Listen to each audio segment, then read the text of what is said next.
Tom Clark's 6M podcast is a Boink Studios production. And now, on with the show.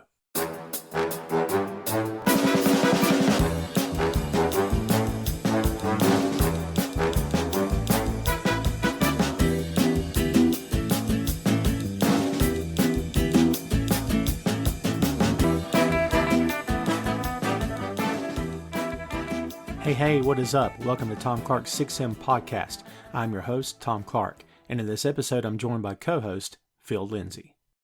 From the Star Wars universe comes one of the most anticipated sequels of all time, featuring a never-ending battle between good and evil as the heroic resistance attempts to once again topple the villainous First Order who threaten to destroy all hope in the galaxy, bringing an end to the Skywalker saga. We're talking about the Rise of Skywalker. The Rise of Skywalker was directed by J.J. Abrams on a screenplay by Abrams and Chris Terrio. It was released in the United States on December 20th, 2019, and was distributed by Walt Disney Studios. The Rise of Skywalker is the third film in the sequel trilogy and the final chapter of the 9-part Skywalker saga, which began with 1977's initial Star Wars release, also known as A New Hope. The film follows the adventures of the Resistance, led by Leia Organa, as they fight to combat the forces of the First Order, led by Leia's son Kylo Ren. The war that also includes Poe Dameron and Finn with the Resistance and General Hux with the First Order began with The Force Awakens in 2015 and continued with The Last Jedi in 2017. The focus of the movie is the return of the Sith Emperor Palpatine, who was killed in the third act of 1983's Return of the Jedi. Kylo Ren, who is eager to please the Emperor and replace his father Darth Vader as Palpatine's right hand, is ordered to kill Rey, the primary protagonist of the sequel trilogy. The connection between Rey and Kylo is once again explored in the film as the son of Leia and Han Solo tries to turn Rey to the dark side. It becomes clear that Kylo has his own agenda, independent of the Emperor's plans for the First Order. The Rise of Skywalker was a box office hit upon its release, earning a worldwide total of over $1 billion on a budget of $274 million. The film was met with mixed reviews from critics, however, many of whom complained that the story was unimaginative and quite possibly the weakest installment of the sequel trilogy. Despite the reviews, the movie is considered by many fans to be a fitting end to the Skywalker saga and paves the way for future Star Wars projects on the big screen. And that's the lowdown on the Rise of Skywalker. So in the world of Star Wars, you have 3 sets of trilogies. And it can get confusing, kids. So if you're not a huge Star Wars fan, number one, why are you listening to this? I mean, you're listening to a good show, and we thank you. However, if you're not a Star Wars nerd / geek / super fan, maybe you're not really in tune with what's going on here. So we're going to break it down for you before we get rolling here today. There's 3 sets of trilogies. You got the OT, which I call the original trilogy, which was Star Wars, which was later retitled A New Hope because, hey, we're going to make 2 more and we're going to name all these films. And then, of course, number 2 is The Empire Strikes Back and then Return of the Jedi. And then you had the prequel trilogy, which we don't reference a whole bunch here on the pod, but, there's some stuff that happened in those movies. And, lightsabers and whatnot and Star Wars stuff. So they got called Star Wars, and that's fine. And if you're sensing sarcasm on my part, that's good because I've got some. Because I'm not a huge fan of the prequels, it is what it is. And then, of course, we have this latest round of Star Wars films, which is supposed to be closing out the Skywalker saga. And if anybody's been keeping up with this, you know that The Rise of Skywalker was supposed to have brought this thing home, put a nice big red bow on this sucker, and we're just ending this thing, I guess, for all time. The Skywalker story has come to a close.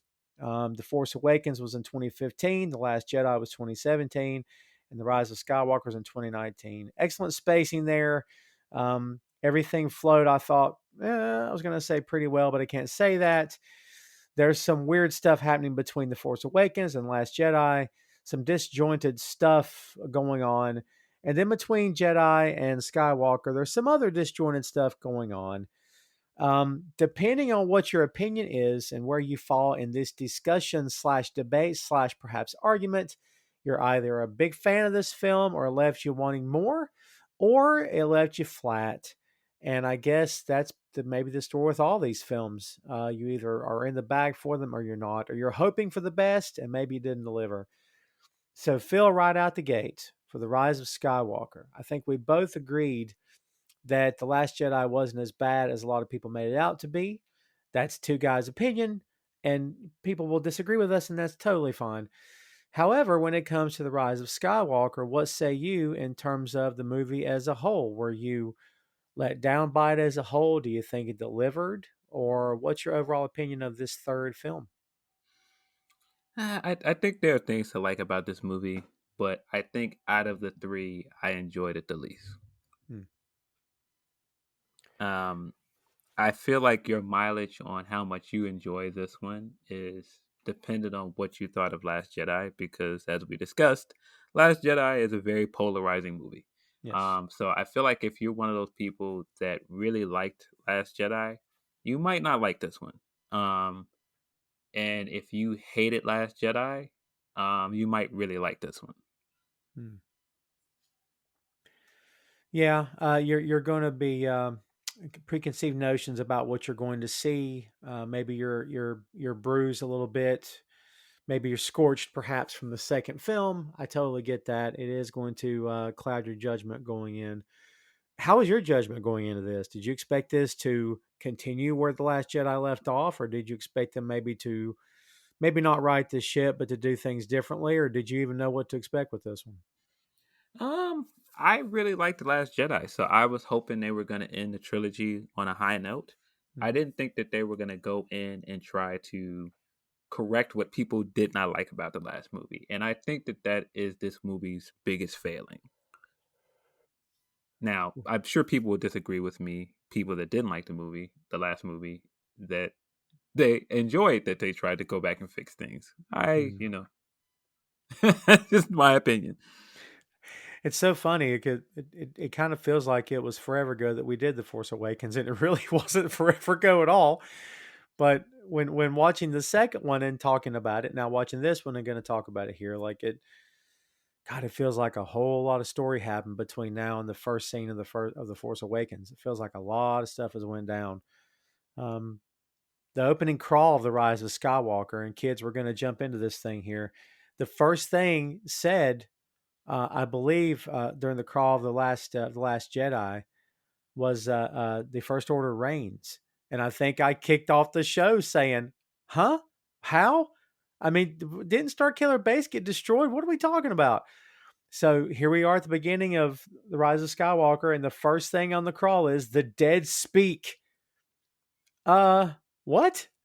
And the crawl, kids, in case you're playing along at home, is the galaxy has heard a mysterious broadcast, a threat of revenge in the sinister force of the late Emperor Palpatine. They're showing their cards, Phil, right out the gate. General Leia Organa dispatches agents to gather intelligence while Rey, the last hope of the Jedi, another last hope, trains for battle against the diabolical First Order. Meanwhile, Supreme Leader Kylo Ren, not Snoke, rages in search of the Phantom Emperor, determined to destroy any threat to his power. So, so the opening crawl happens. You're like, well, okay, well, we know who the villain is. Did that strike you out of nowhere? Did you see that coming?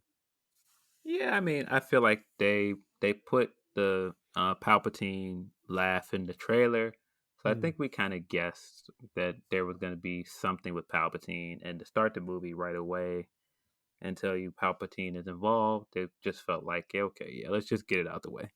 Right, right. We don't need the shadowy throne room stuff, which we get anyway. Let's just cut to the chase. Um, yeah, I hear you on that. So, we automatically go to Kylo and it's scorched earth, man. He's laying waste. He and the stormtroopers doing their thing, and basically what he's after, we come to know, is called a Sith Wayfinder.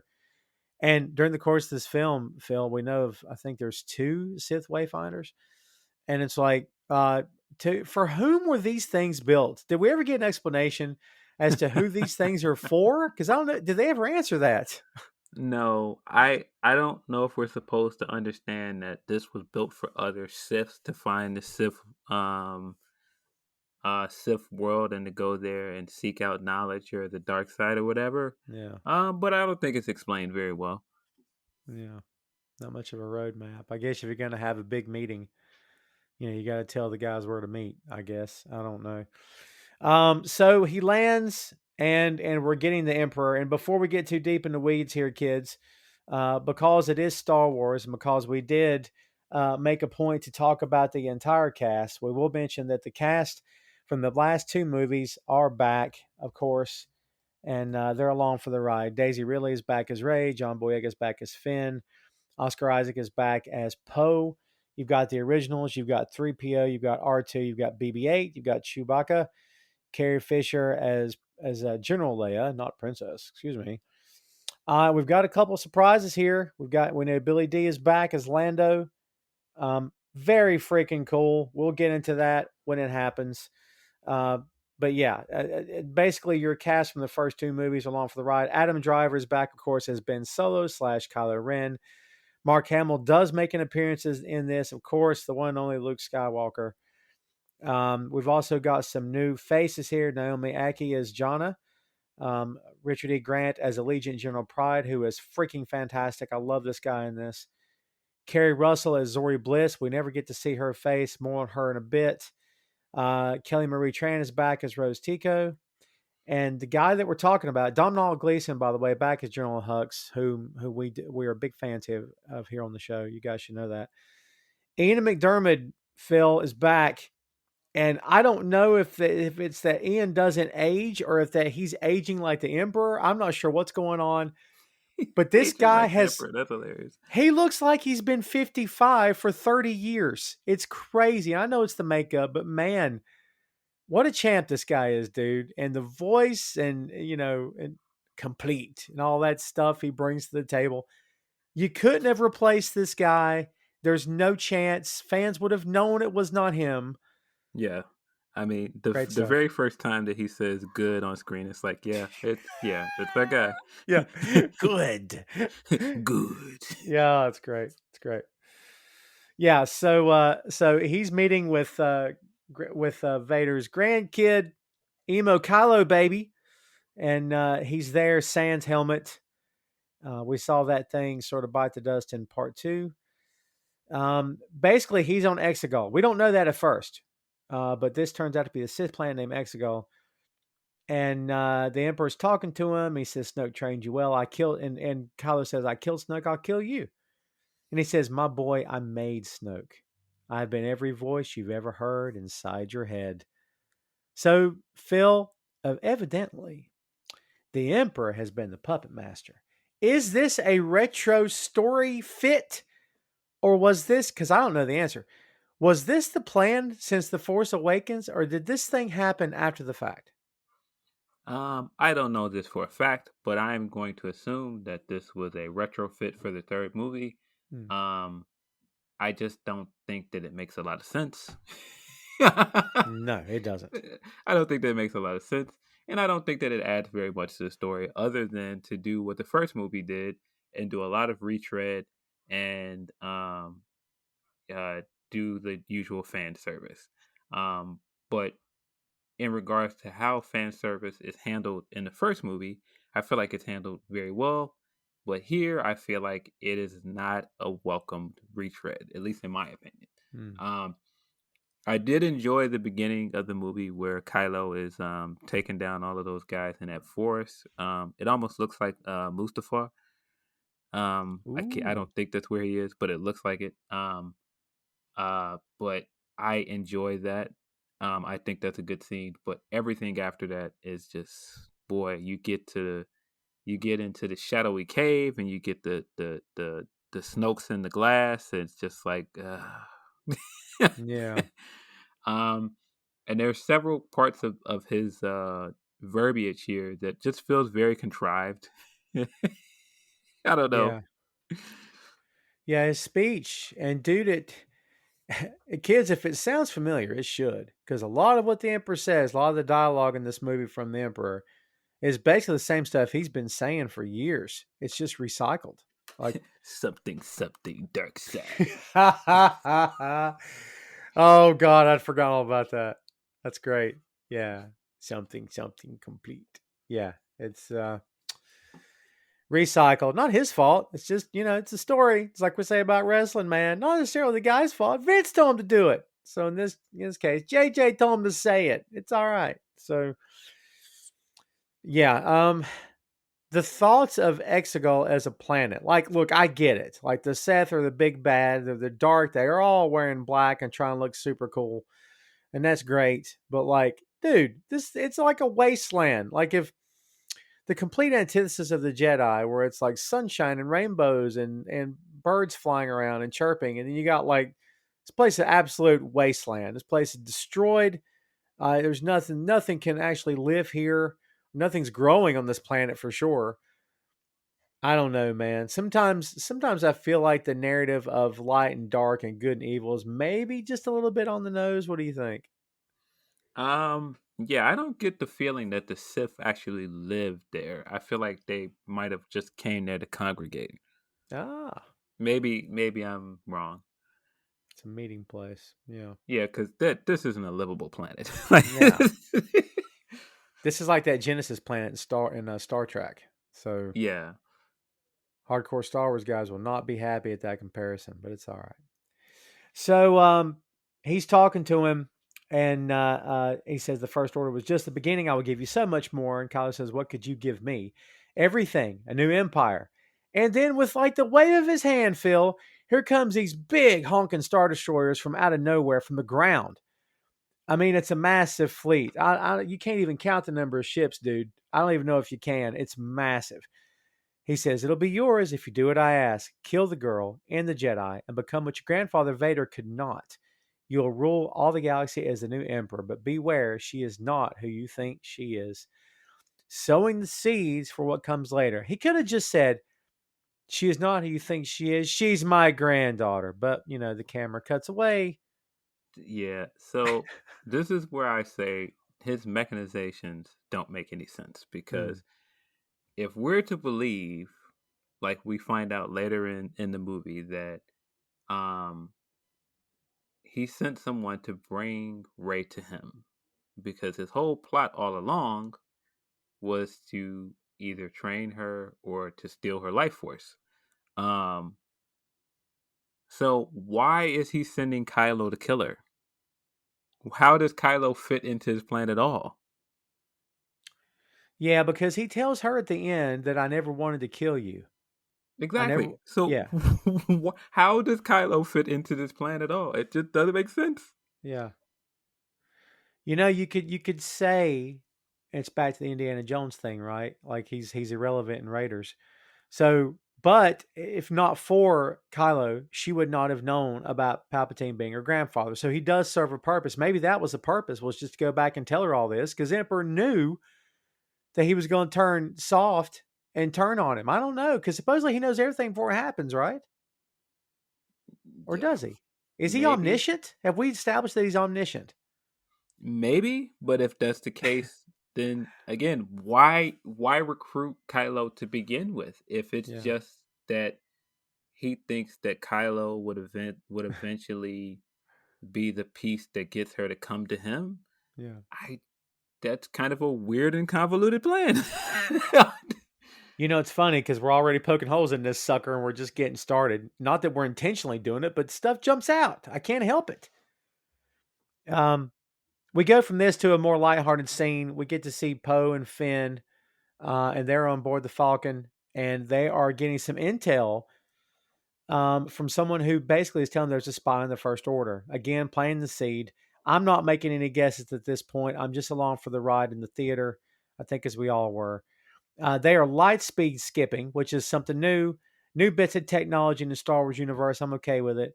They're running from the First Order. And then we flip to the what planet is the Jedi base on now? Did we establish that in this film? Do we know the name of the planet? It's not Yavin. Yavin was the original trilogy base of operations. So what planet is this? Do we know? You're talking about where Leia Yeah, and what it's similar to Endor, but I know it's not Endor.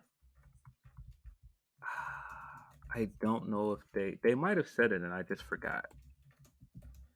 Um, it's funny because I've got all these notes and information. Ajon Kloss. It's Ajon Kloss is the name of the planet. It's a jungle moon. It's a moon. Oh man, there's so much to keep up with. I'm not even playing. I don't think they even mentioned it one time during the course of this movie. Yeah, feel the rhythm of the jungle moon. Insert your favorite jungle joke here, kids. Yeah, so that's good. Rey is training, and Leia is doing her training. And Rey is repeating the words, "Be with me, be with me, which come into play later. Feel they do a nice job in certain instances in this film of doing nice callbacks to the beginning.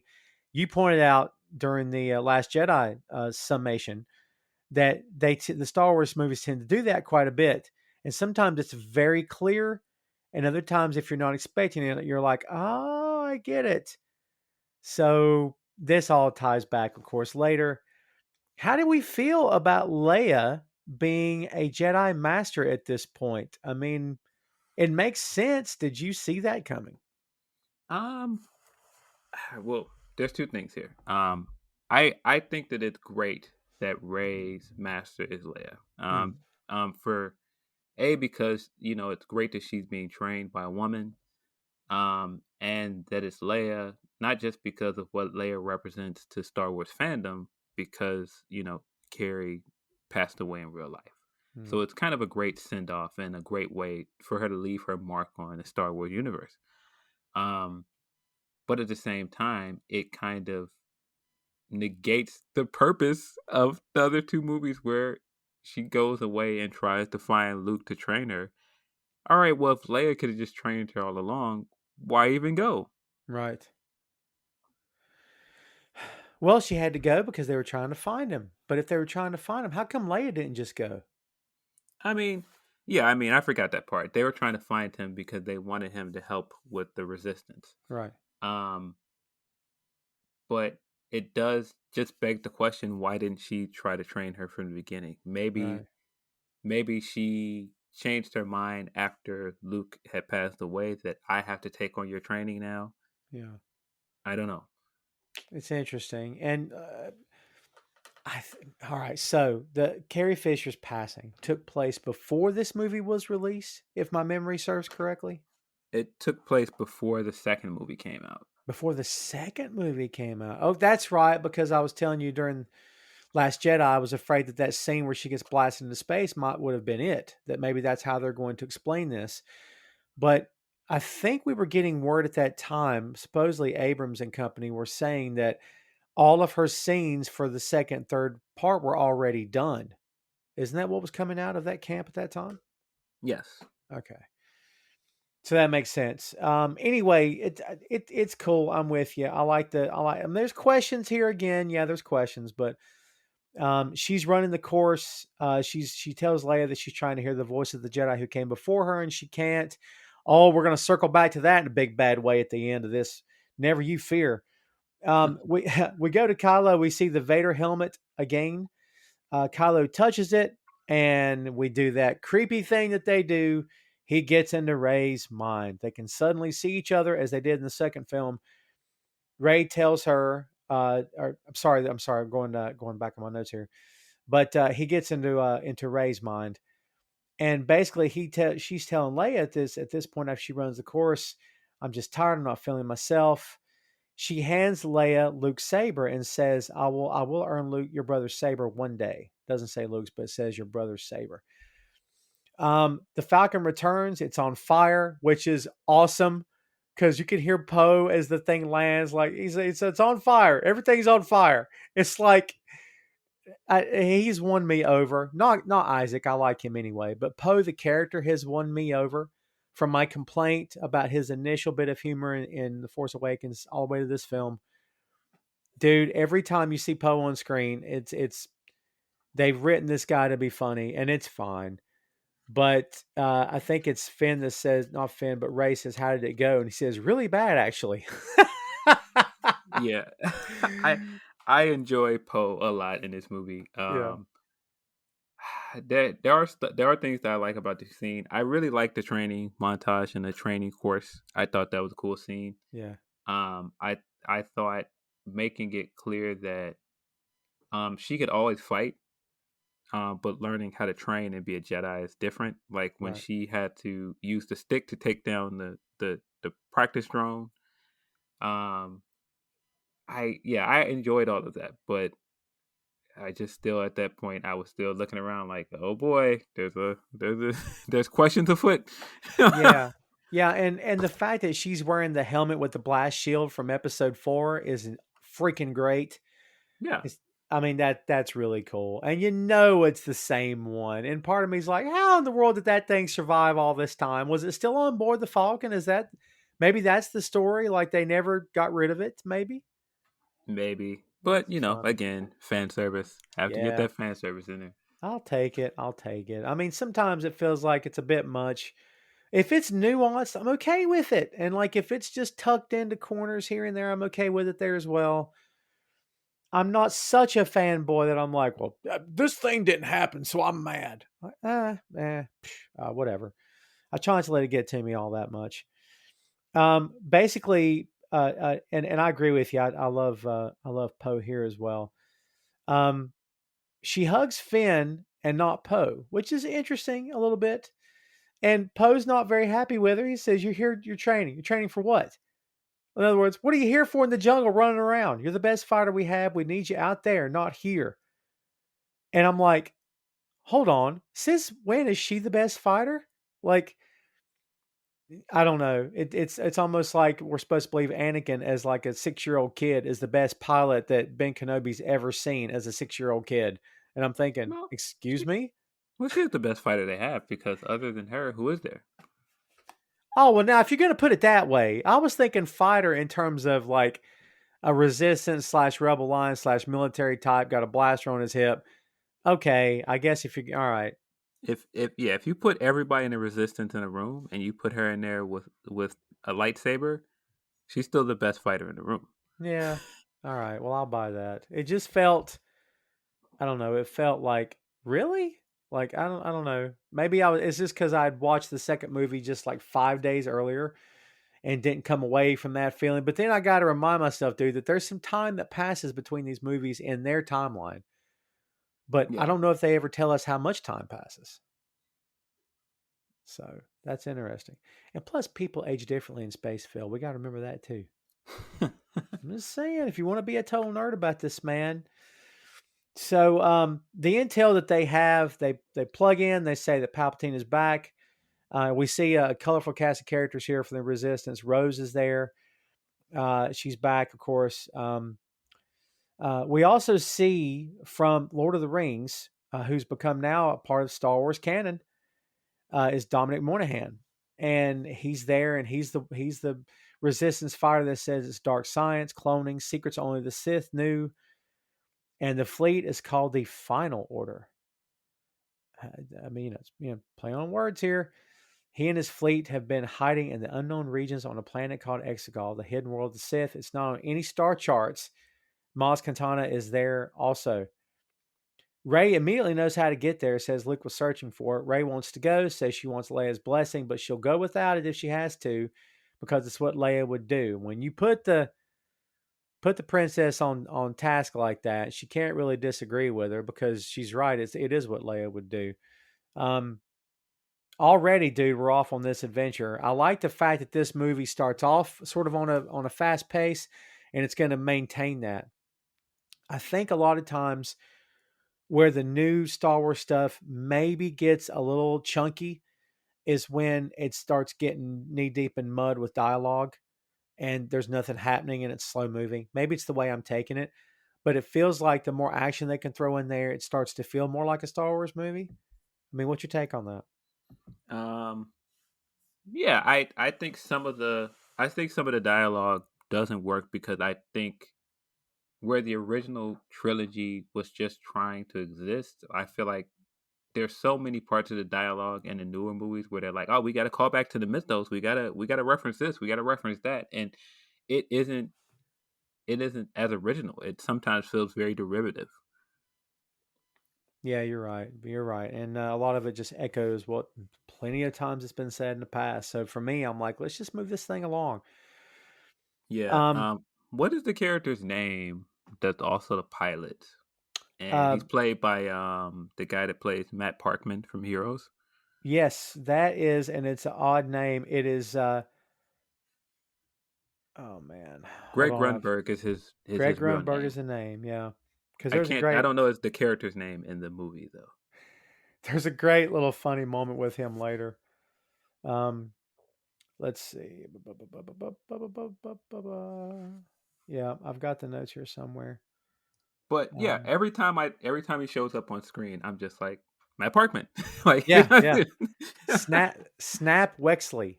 Snap Snap. Wexley. I would have never thought of that. No. And like Dominic Monaghan's character is Beaumont Ken.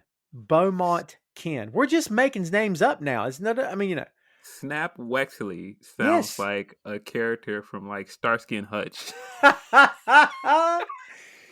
Huggy Bear's got info from a shady dude named Snap Wexley down in the alley. So that's great. Where's Huggy Bear when you need him? Just as a side note, we need more Huggy Bear in these movies. I don't know what we're doing here with no. I mean, Lando is essentially Huggy Bear in space. Great point. He just doesn't have the hat. He needs the hat, dude. If he had the hat, I'd be in. This dude, when they're all saying goodbye here, it starts to feel a little weird because Finn and Poe and Chewbacca and BB-8 and 3PO, basically they're all saying, "Oh, we're going." And she's like, "You can't go. It's too dangerous." Poe's like, "We're going. That's it. We're all going because we're family or whatever. And we're going to do this together. You're not going to go at all." So when they all start saying goodbye, like 3PO feels like he's saying goodbye to R2. And when she says goodbye to Leia, it's almost like she knows something's up, something's going to happen. Leia gives her Luke's saber to take with her. So it's almost like, do these characters know that something bad's going to go down? Because this doesn't feel like I'm going to say goodbye just in case. This feels like, something's going to happen, Maybe I'm confused here, but the first time I saw this, I was confused that she gave her Luke's saber because didn't his saber get destroyed in The Last Jedi? Okay, What so yeah, that's a good pull. I thought it did too. did they rebuild it? Well, they were fighting over it and it snapped in half, right? Right. Yeah. Because all right.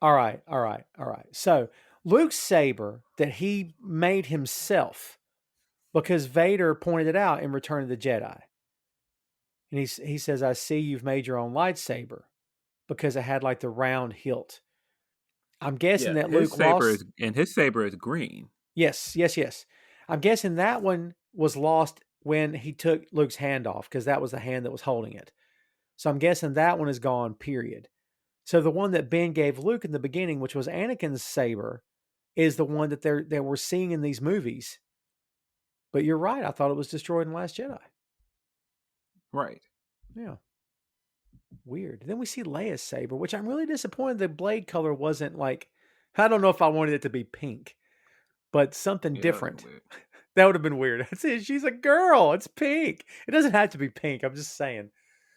Like a teal color or like I don't know. I don't know what I expected, but something different than maybe what we got. That's a good pull. That'll be something to Google because I don't have the answer to that. We get to see the Knights of Ren again, actually as a unit, and they're all kind of hanging out doing Knights of Ren stuff, which equates to standing around with big masks on, not talking ever. And Kylo's getting his mask rebuilt, which cool, I guess. And so they've got the head of the informant that led Poe and Finn and company to the idea that there's a mole in the First Order. And Yeah. Kylo says there's a spy in our ranks. And dude, this is so funny. Whoever the traitor is won't stop us. And then he's like, "I sense unease about my appearance in you, General Hux." And he's like, "About the mask? No, sir. Well done." And then you hear someone else say, "I like it." Yeah. It's great. Yeah, I just, you know what? This was the start of me thinking that this isn't going to be a continuation of everything I liked about Kylo from the first two movies. Yeah. I think putting him back in a helmet was a mistake.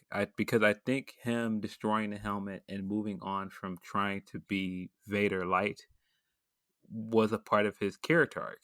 And I feel like he had developed past that.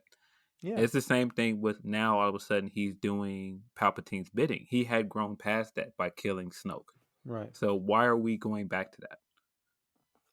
And if he's the guy that's kind of leading this gang, wouldn't it have been more impactful if he had turned to the knights at one point and said, take them off. We're not hiding anymore. Wouldn't that have been a little bit more oomph in that moment than, every one of them kind of looking like each other? To me, that would have had a little bit more of an impact.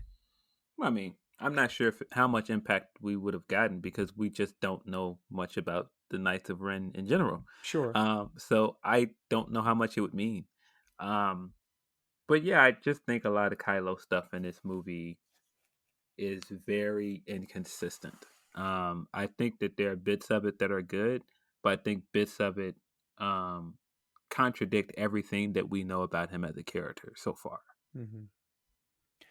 Yeah, it does start to feel like they're backpedaling just a little bit, and what starts to feel like a little becomes a whole lot later. So, yeah, one by one, it's happening. This is where we first get to meet Allegiant General Pride, who becomes one of my favorites in this. I just love this guy. He's just so freaking evil.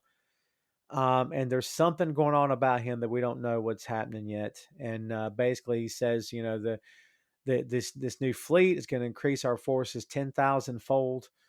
And the guy that wasn't too happy about it, Kylo basically kills him. So we're back to the Vader throwing people around the room with his hand stuff. And once again, Phil, this odd association of the big bad, dark Jedi dudes, Sith dudes, and the military, which with a hint of politics is, it just, I don't know. If I put it into perspective of Nazis, it tends to not make me lose much sleep.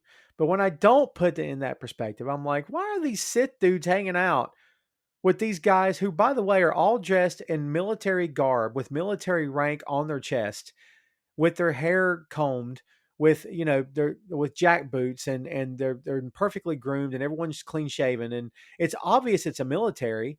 It's obvious that they're soldiers, but like there's these Sith dudes hanging around in capes. It's like Phil, the idea of the Nazis trying to tap the occult to win the war. It's kind of what it feels like to me here. Yeah, but yeah, so I don't understand Kylo's. I don't understand Kylo's point of joining them because he outranks Snoke at this point. He took his spot. Yeah. So why do you need to team with Palpatine? What is it that he has that you need? That's a good point. I don't know if I, we ever get that answer. He's just trying to get back to Rey. Isn't that his point? Period, is to get back to right, but Rey. I mean, is Kylo's plan? Well, I was going to ask what his plan is, but he basically tells us what his plan is. His plan was to pretend that he was going along with Palpatine and try to turn Rey, and they would return and kill him together. Yeah. Um, but at the same time, I don't understand why he would feel the need to use that ruse because he had basically gotten everything that he wanted. He is essentially ascended to master in that relationship with Snoke. Yeah. So why does he need Palpatine at all? Yeah. It's yeah, that part of the movie just, and even more so, like I said earlier, why does Palpatine need him? It just it doesn't make sense. Maybe this is like the dumbest explanation ever. Maybe it's not supposed to make sense because the whole thing about the Sith is they just use each other to get what they want. So maybe this is me, armchair quarterbacking it here, but maybe that's the point, is that there is no point because they're just like, smoke and mirrors, and it's, everyone's using each other to get what they want, and it's everyone's lying to each other's face, and Hux did it. They're all doing it. That whole side is lying the whole time to each other. Can that be the easiest answer here? Maybe. Maybe. Yeah, I'm not sure.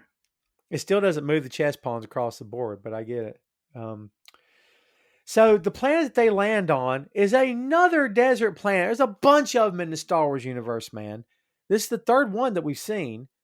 Tatooine and Jakku. And now did you know what this planet's called, by the way?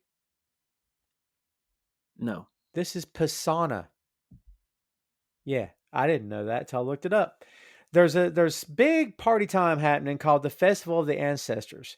And 3PO is along for the ride, and he's like the commentary on everything because he knows everything, which is fine because he's letting the audience know things as well.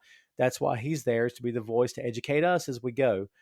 He says it only happens once every 42 years. We get another fun Star Wars song with aliens singing and dancing, but actually, it's pretty good. Of all the new stuff that they've done, I actually enjoyed this one, to be honest with you. It's not exactly, Enter the 36 Chambers, but I'll take it. I thought it was good. So we've seen some stuff that they've done that's maybe been not so good. And of course, the First Order follow them here, and a child approaches Rey, welcomes her, and 3PO's like, translating, and she wants to know Rey's family name because she tells her name. She's like, it's a nice name, and she's like, what's your family name? She's like, I don't have one. Oh man, we already know the thing is called The Rise of Skywalker. And when we're told through the media at the time, this is the last of the saga, dude, this is planting a massive seed that has become a tree by the time this film is over. Now it's starting to feel like it's a little bit on the nose to me. Just a little bit. Yeah. Um yeah, I feel like once we get this line, it kind of tells us where we're going by the end of the movie. Um and I mean, of course, this goes back to the uh Ray family stuff that we kind of seemingly gotten into last movie. Yeah. And then they basically go out of their way to go back to the family stuff in this movie. Yeah. And it just doesn't work well, I don't think. I No. think the idea that her parents were nobodies works. I don't think that we needed her to be tied to any character from the Star Wars universe. 100% agree. And if you had to have Yoda tell you, fine. If we're all sitting here going, how come this girl, scavenger, and by the way, Phil, that word is thrown around like it's a curse word against this girl. Like scavenger is a bad word for her, but they throw it around like crazy. Everybody throws it around, dude. The Emperor, everyone does. Everyone does. And they're throwing this around, but like if you just had to know why, how is she strong with the Force? Dude, you could have just had Yoda pop up and say, well, it happens sometimes. Sometimes there's, Anakin had it, Luke had it. Guess what? Rey has it. There's no explanation. It's because she's meant to have it. I mean, that would have explained everything, don't you think? Wouldn't that have been enough? It would have been enough for me. Yeah, I mean, you could have done some interesting storytelling with her that, tied her back to some Jedi master that we had never heard of, that was a Sure. part of the council or something. But it didn't have to be on the nose that, okay, she's a Skywalker or she's a Palpatine, like we eventually find out. I think you could have done it without tying her to one of the main characters from the original trilogy. Yeah. I totally agree. I don't think it needed to happen. So Kylo does the thing again where he gets in her head. They see each other. Everything turns all kinds of weird around her. And he tells her, hey, dude, he leads off with Palpatine wants you dead. And I'm like, wow. He's flat out telling her. And she says, are you serving another master? And he goes, no, I have other plans. I'm like, okay. They're all lying to each other again. He says, I offered you my hand once. You wanted to take it. Why didn't you? He says, you could have killed me. Why? She says, you could have killed me. Why didn't you? He says, you cannot hide from me. I see the cracks in. Actually, she says, I see the cracks in your mask. You're haunted. You can't stop seeing what you did to your father. And then he immediately counters with, do you still count the days since your parents left? I'm going to find you, and I'm going to turn you to the dark side. When I offer you my hand again, you'll take it. And she says, we'll see. And then suddenly, he snatches the necklace from her neck that the little girl gave her, and they analyze it and realize where it came from. And now the First Order's headed to this freaking planet. Thanks, Rey, for screwing everything up. Like, oh, Yeah. I mean, I think that those scenes with them together in Last Jedi were one of the highlights of that movie. And I yeah, think their dynamic was done really, really well in that movie. And I think that this scene was another continuation of that. I thought that this scene was really, really good. Um, Having him basically stall long enough for him to snatch the necklace made yeah. sense. Um, but yeah, as we'll see later, their dynamic is good, but boy, does it just jump off a cliff. It literally jumps off a cliff at the end. Yeah. So the First Order finds out. Of course they do, and they find them. And so, all right. So, yeah. The First Order shows up, and so they know they're coming, basically. And that's when they get met by this, I don't know, I want to call it a sand crawler. I don't think it's a sand crawler. But, dude, this is when we get to see Billy D. He's back. And it's I mean, obviously we're talking about Lando Calrissian here, kids. And he says, Leia sent me a transmission. And he says, Wookiees stand out in a crowd. Because basically, how did you find us? And so they all know him. If they've never seen him before, but they know him. And they tell him they're looking for Exegol. And he shows them a 3D image of a Sith Wayfinder. And he says, Luke and I were looking for the last one, tracking a Jedi hunter named Ochi, who had a clue to find one. And they're on that planet. And the First Order show up, and Lando has to give the obligatory, I've got a bad feeling about this, because now Han's gone. He's the only one left to do it. And it's a classic Star Wars line, which is, I got a bad feeling about this. Wasn't that in Rogue One also? I think so. Yeah. I think, what's his name? Andar? Cassian Andar, I think. I think may have said it. They're getting ready to leave. Leia says, or excuse me, Ray says Leia needs pilots, General.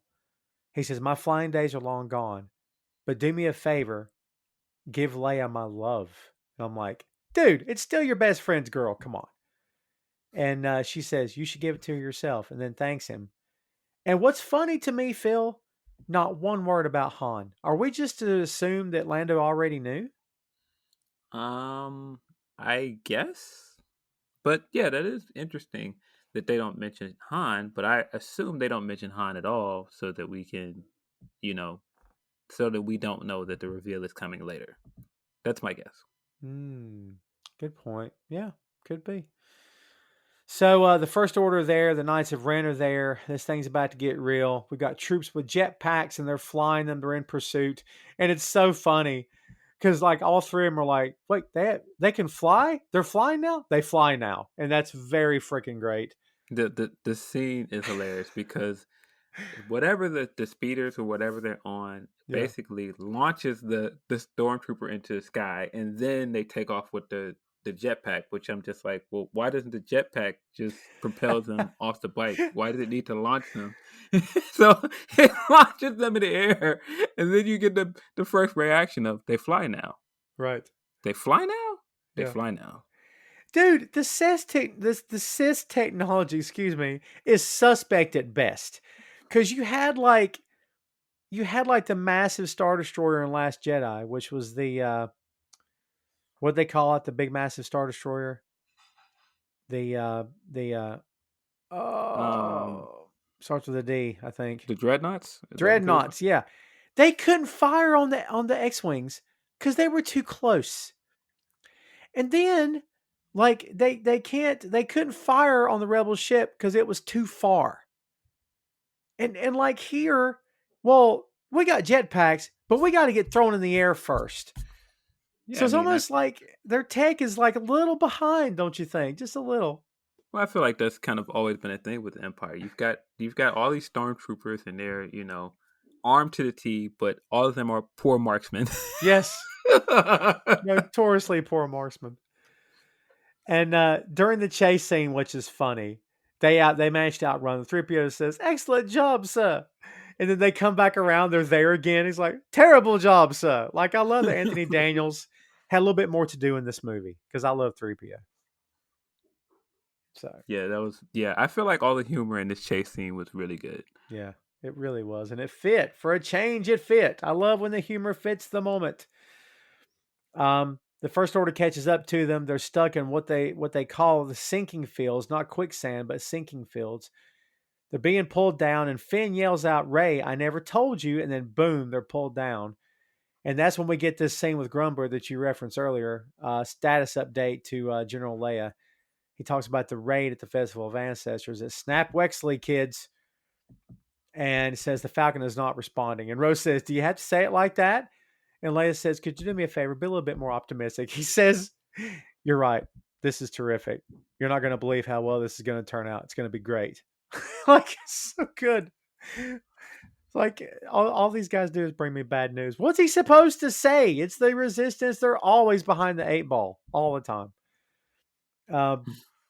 Yeah, it's crazy. So they fall through what's called the sinking fields, I guess. And Poe is asking about everyone. Finn, Ray, and then 3PO says, "You didn't say my name, sir, but I'm all right," which was great. Another great moment. And So, yeah. so they fall through a sinking field and then just land on their feet in this tunnel. And then Poe asks, "What were you gonna ask her?" And it was just kind of like almost like the audience saying it, like, Yes. "Oh, so what were you gonna ask?" She says, she says, "We're going to ask me." He goes, "I'll tell you later." And Poe says, "You mean when Poe's not here?" And Finn's like, "Yeah." He's like, "We're going to dine Sandburrows and we're all keeping secrets?" He says, "I'll tell you when you tell us about all that shifty stuff you do." So, So, yeah, at this point, I thought he was gonna tell Ray he had feelings for her. Before yes. we get to the weird stuff later, I thought that's where this was going. The official canon, I think, from the director is that he was gonna tell her he's force sensitive. I mean, is that it's much more compelling if he says "I love you," isn't it? It is, but there's also the weirdness of we kind of already know that he's force sensitive. Mm-hmm. He hints at it several times in this movie. I feel like it's heavily hinted at in the first movie. Um, and so just having him say it on screen, I don't know if it adds much other than us looking around like, okay, well, why didn't you do more with this character then? Yeah. Yes. Oh, that'll be in our final closing thoughts on this movie, I'm sure. Um, we get to see this serpent, which has made the tunnels that they're trapped in. Ray sees it's hurt and wants to help.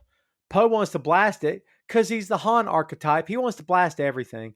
Finn says no. And Phil, we get freaking Ray healing. Have we seen an instance of a Jedi healing someone? And if we have, please remind me where it was and what movie. I don't think we've outright seen it, but I think that we could have assumed that most of the Jedi, if strong enough, could do it. Hmm. It's definitely been a canon thing in the books and and the video games and stuff for sure. Yeah. But I don't think we've ever like outright seen any Jedi do it on screen. It's different. I'm not saying I hate it. I just don't know if I was prepared for it. Um, so they're getting out. They're going to take Ochi's ship, which is still there, and huzzah, it actually still works. So they're going to take this thing. Ray senses a disturbance in the force, but she doesn't say that. Had she said it, I would not have been surprised. So Chewie goes out because he's like, "Chewie, go tell her we're getting out of here." The Knights of Ren are watching, of course. They're always watching. They're like Santa Claus. They're always watching. So be careful what you do. Ray goes out to confront Kylo in the TIE fighter, and that little epic scene that we got in the trailer does a crazy cool backflip. In the meantime, because Chewie went to help Ray, and Ray decided it was better to play tag with Kylo, Chewie gets captured. So once again, it's all Ray's fault. I'm just playing on that, but it kind of feels that way. So the First Order has captured Chewbacca, and they do this weird, like, we're going to force grab stuff in the air duel with each other.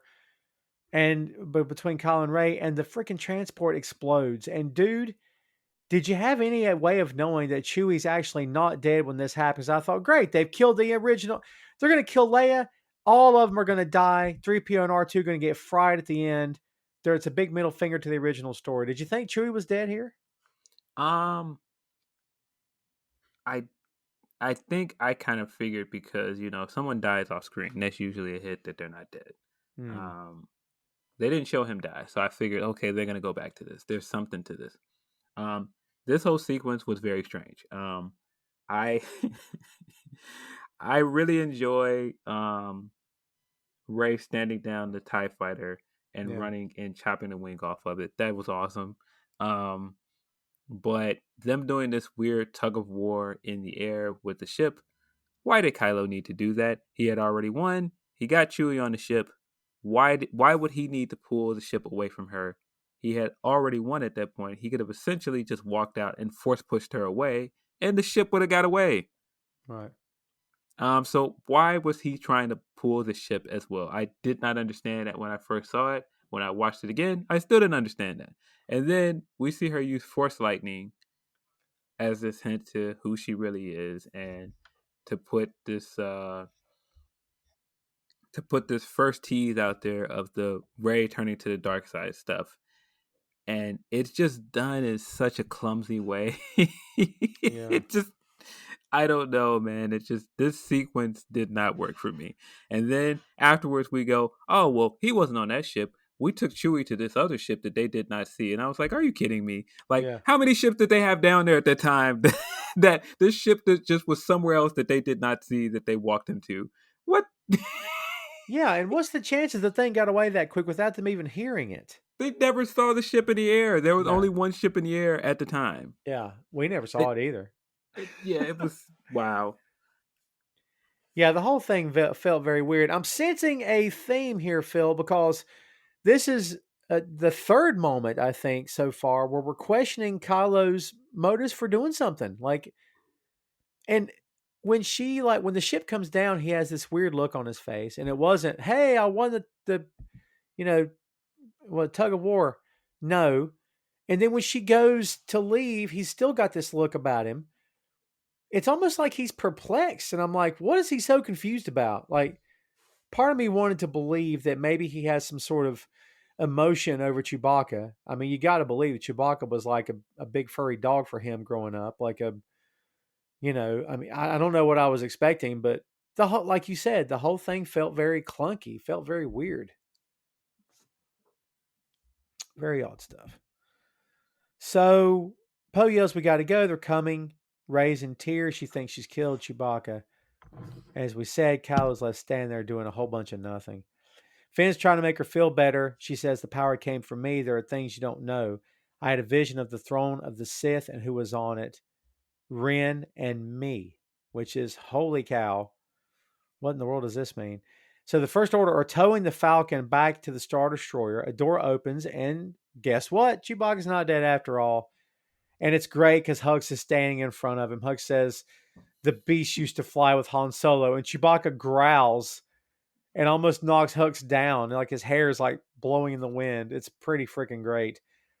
But basically, they're going to torture Chewbacca, which is kind of the Sith and Empire's thing, is to go torture people. So Finn wants to go back to base. Poe says no. If they give up, Chewie died for nothing. 3PO says he says, "Too bad that the inscription um, lives only in my memory." And it's like, wait a minute, what? And so the inscription of basically where Exegol is. And I don't know, man. This is when for me, like 3PO's got all this information, but they can't get it out of them. So they're gonna have to do something insane later. He says, "I can't translate it unless there's a complete redactive memory bypass." Poe says, "I know a black market droid smith on Kijimi." Poe doesn't want to go because he's had bad luck there, but they have to go. Finn says, "We're all in this to the end." Rey says, "This is for Chewie." They all take their hands, and 3PO puts his hand on the pile also. But once again, dude, we're going to go adventure hopping to another planet. Um, what about this idea that like I don't know, like of course a droid's going to know because he's smarter. He should be smarter than everybody in the room. But once again, it kind of feels like the pieces are getting moved into place for something that just happens to be here, and we have to go over here to do this thing. It's kind of starting to feel like Canto Blight again, maybe just a little bit. Like we have to go all the way over here and do this thing. I mean, am I reading too Yeah, much into this or what? it definitely felt like a plot device to go, hey, we have to set up this side quest to go into Poe's background and introduce Yes. this other character that will sort of have some kind of prominence later in the movie, but kind of doesn't. It Mhm. Yeah, I don't know.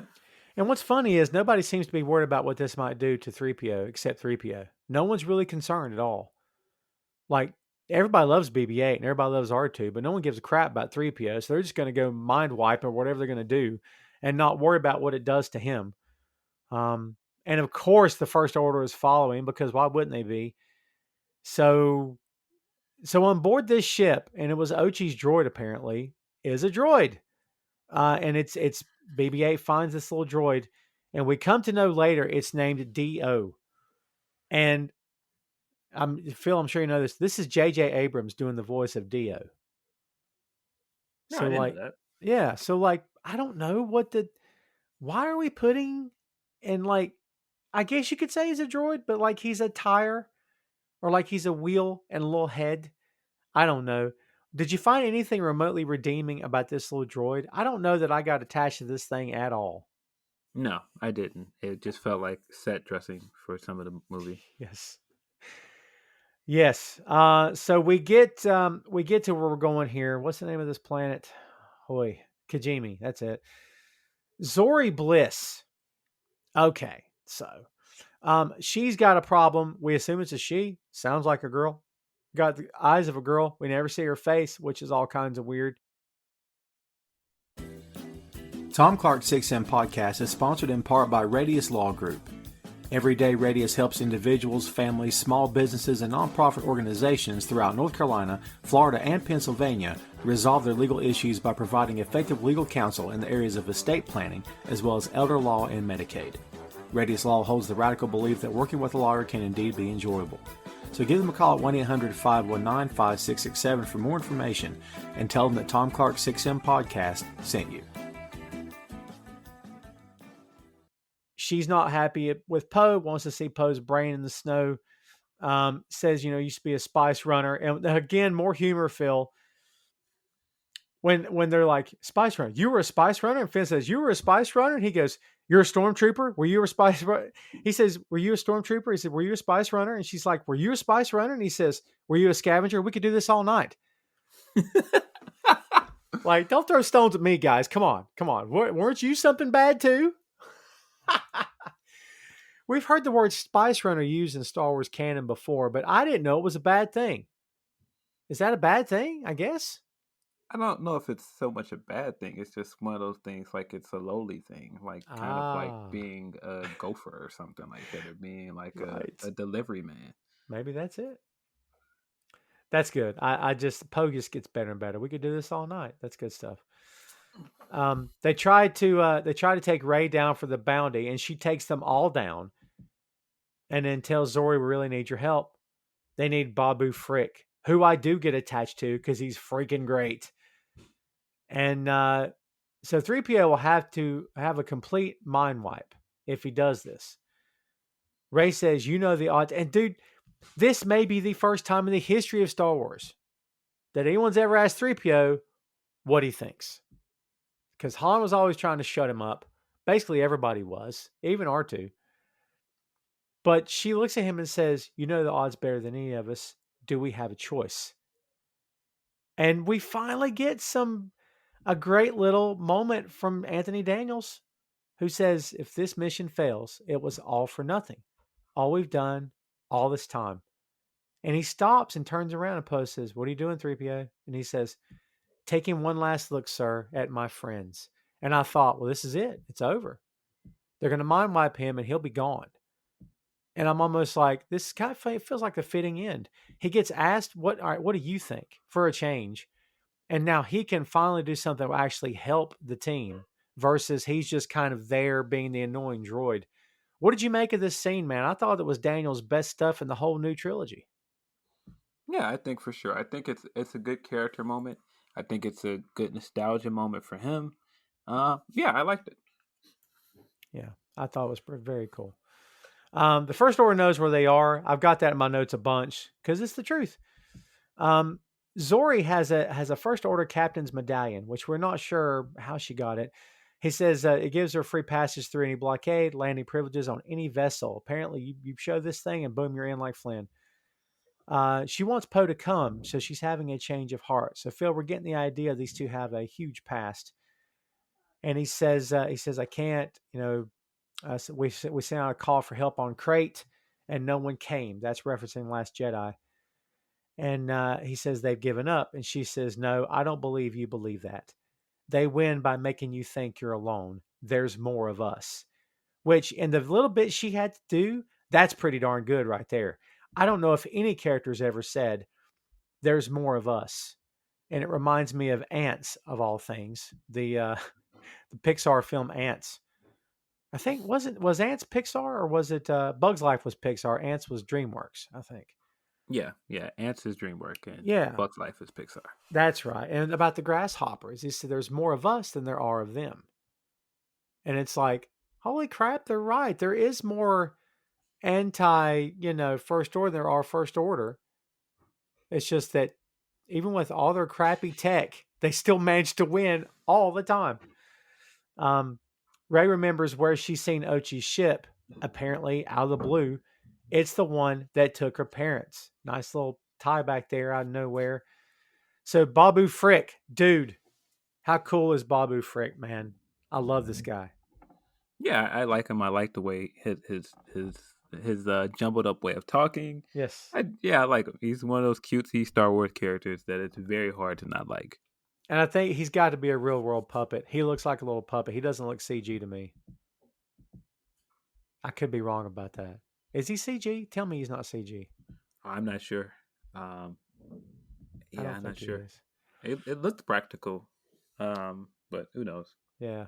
Well, I'm sure if you Google it, probably somebody knows. I'm sure. Well, of course. Yeah. So Babu Frick is there, and basically he does this thing. 3PO's eyes turn red, and he gives the location of the Wayfinder. The Wayfinder is in the Endor system.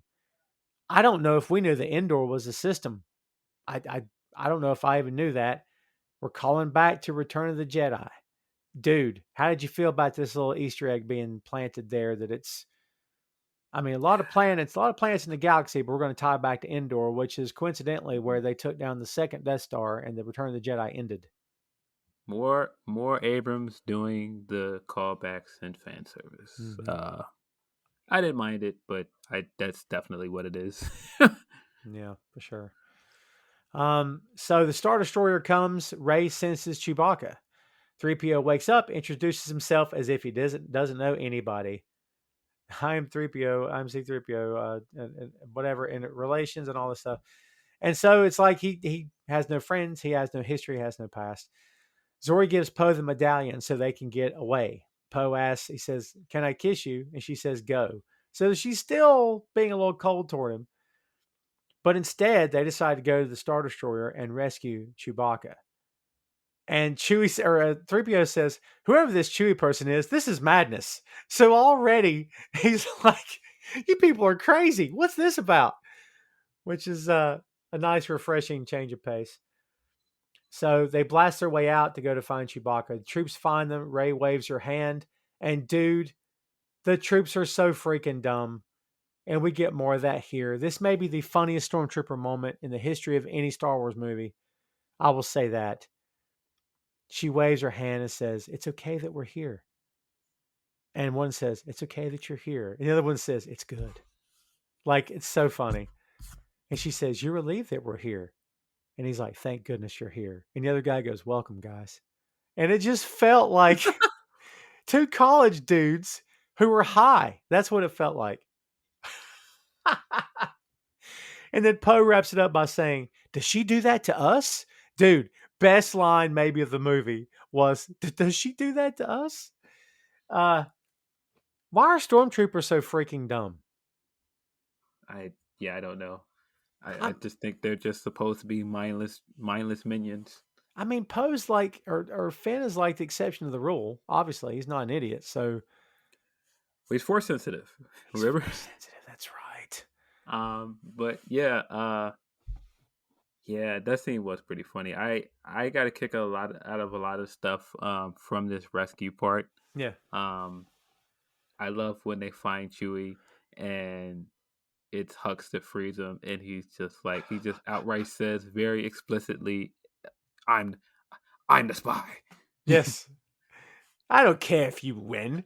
I just don't. So he said, I don't care. I don't care if you win. I just Yep. need Kylo Ren to lose. That's it. That's it. Yeah.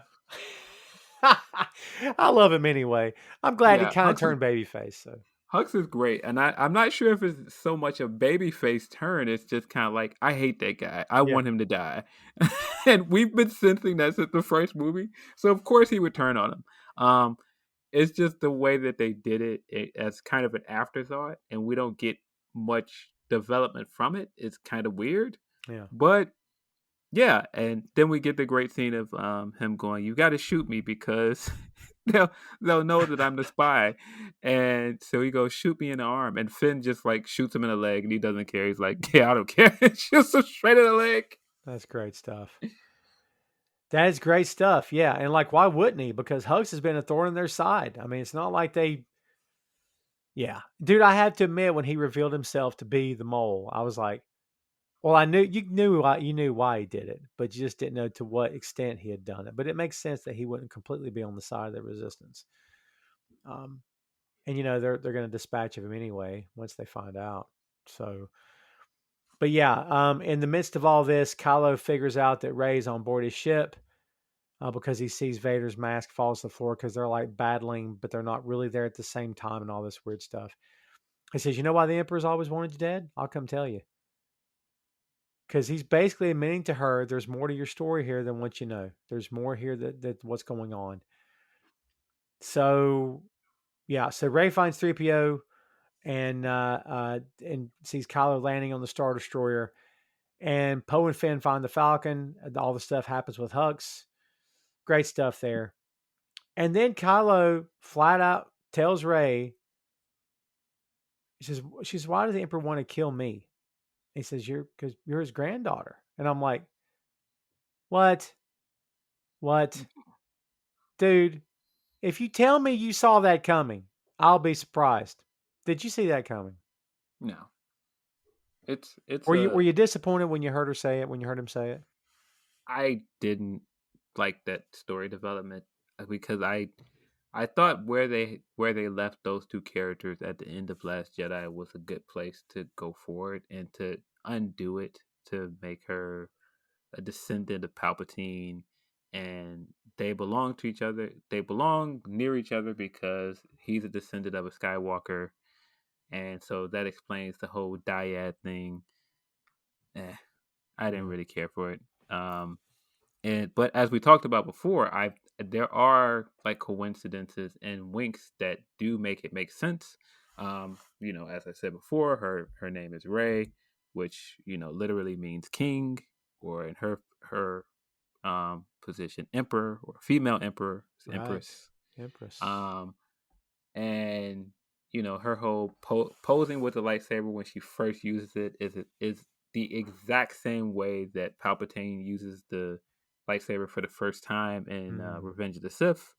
So there are hints to it, but I'm not sure if I ever believed that this was the plan all along. No, I did not see this coming. And when it was said in the theater, I don't remember if I turned to whoever was next to me and said something, but I remember out loud going, "Oh, come on." Like I don't know. It just didn't feel, it just felt like, hey, Kylo's granddaddy is, huh? Well, guess what? I don't know. Just felt like that. So Kylo says, "My mother was the daughter of Vader. Your father was the son of the Emperor. What Palpatine doesn't know is that we are one in the Force. We'll kill him together and take the throne. You know what you need to do." He offers his hand, and she says, "I do." And dude, for a split second, we thought she's going to take his hand. But then, of course, the Falcon shows up and rescues her. We see Hux bandaged up. His leg is bandaged up on the outside of his pants, which is all kinds of funny. And he's walking with a cane. I was forced. They took advantage of me, and Pride shoots him and says, "Tell Kylo Ren we found our spy." So he makes quick work of Hux. They're getting away. Poe points out that the First Order is not chasing them. And then Rey has this moment. She says, "He killed my mother and father. I'm going to find him and destroy him."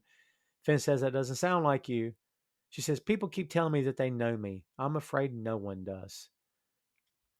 So we go to this weird scene where the Emperor is mad that Rey has escaped, and he wonders if he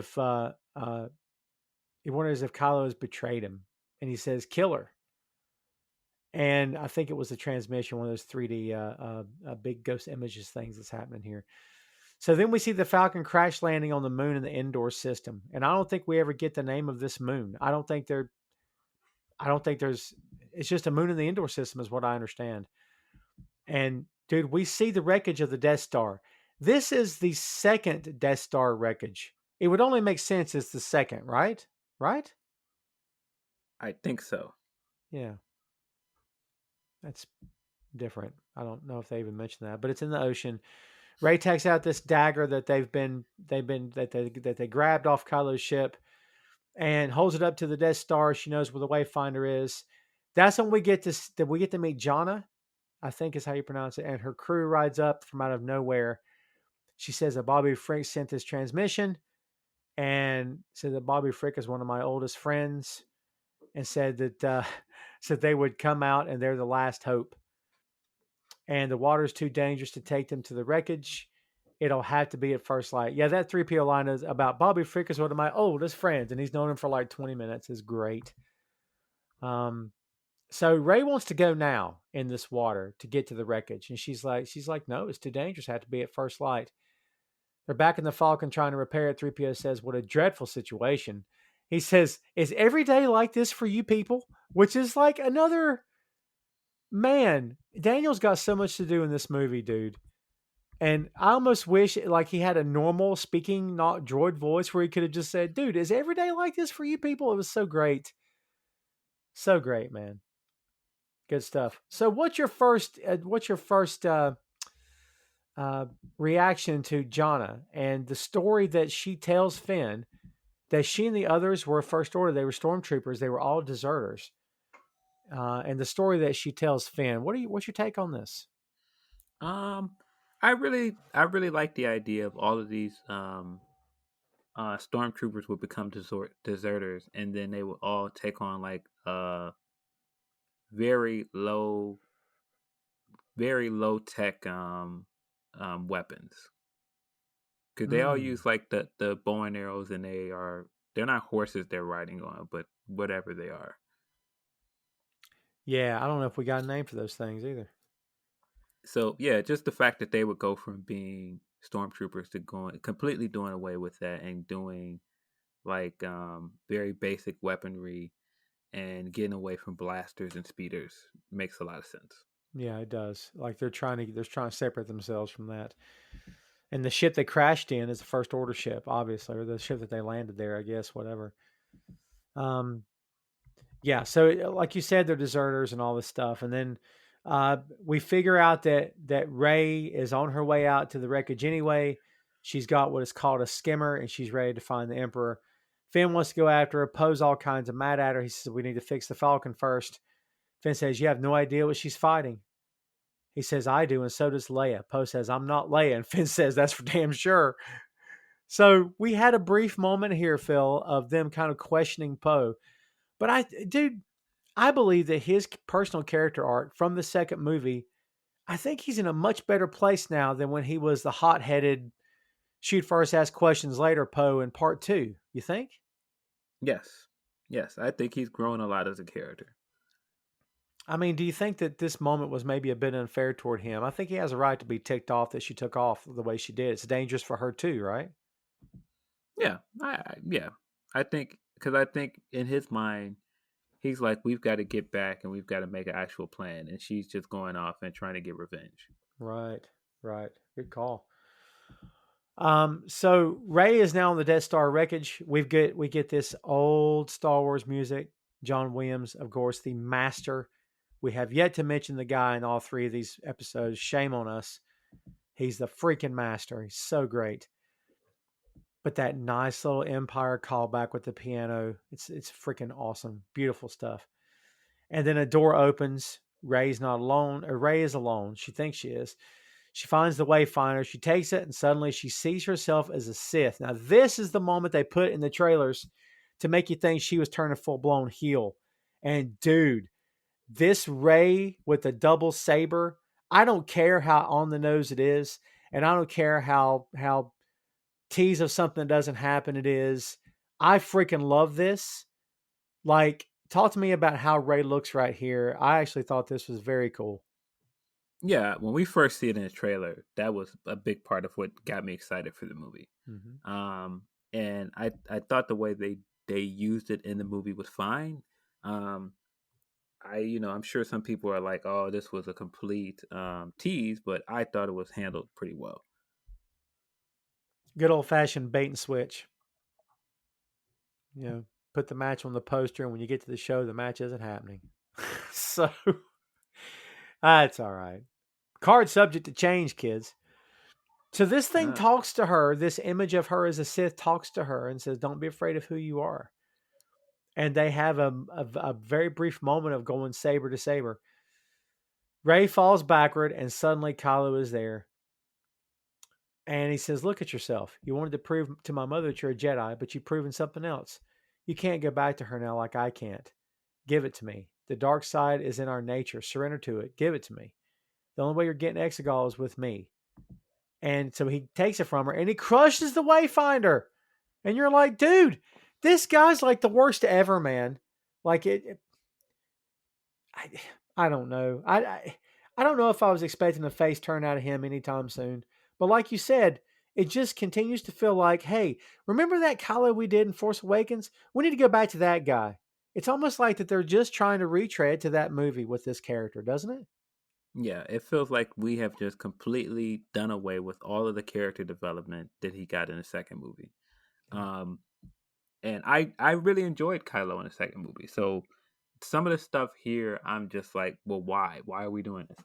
And I don't mind this scene because I think it's in continuation with him basically saying like, no, I'm gonna turn you. You're gonna be my apprentice, and destroying a Wayfinder because he's basically going like, no, you're going to submit, and all that stuff is fine. That their whole duel is fine.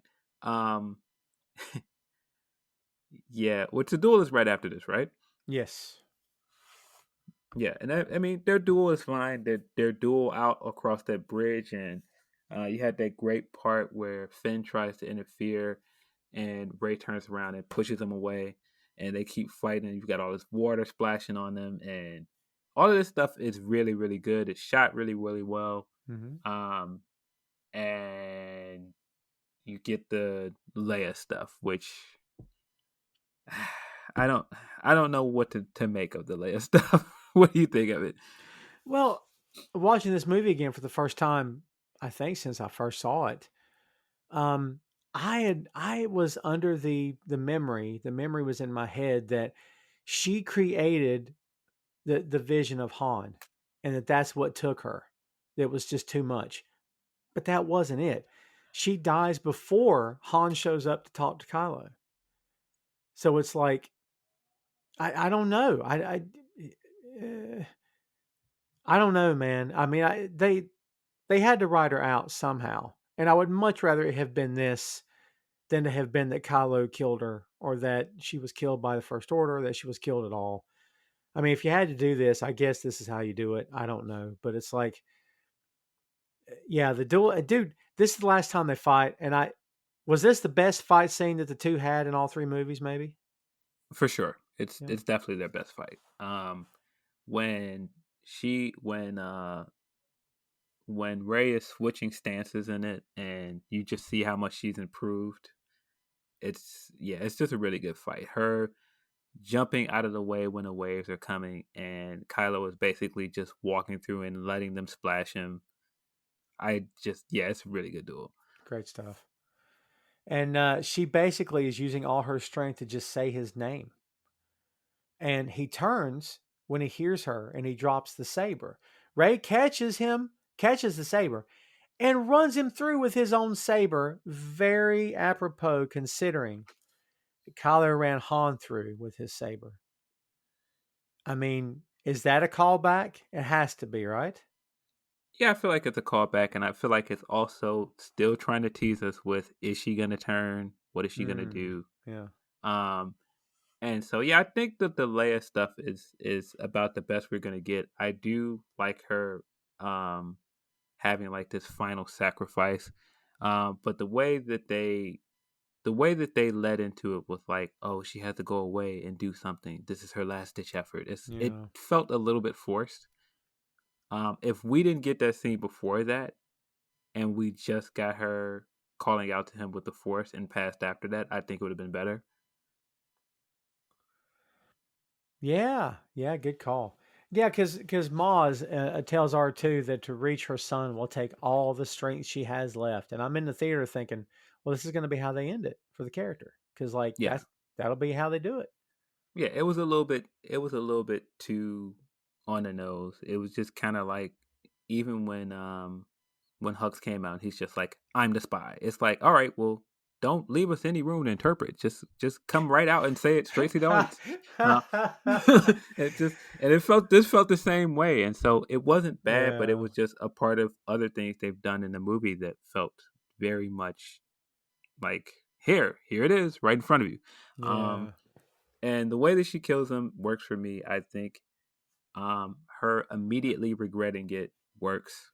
And we already know she can heal, because that was basically the point of the whole sand serpent thing, is to show that she could use this power.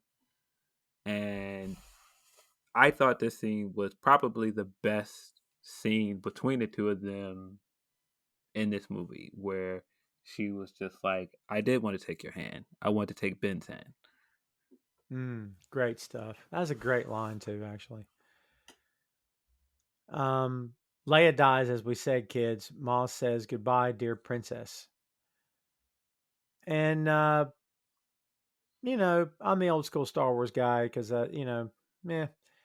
like Maz as a character. Am I in love with the fact that she is extremely force sensitive? We never met her until 2 movies ago, but now she and Leia are really, really tight. Would I prefer Lando in that scene with her? Maybe.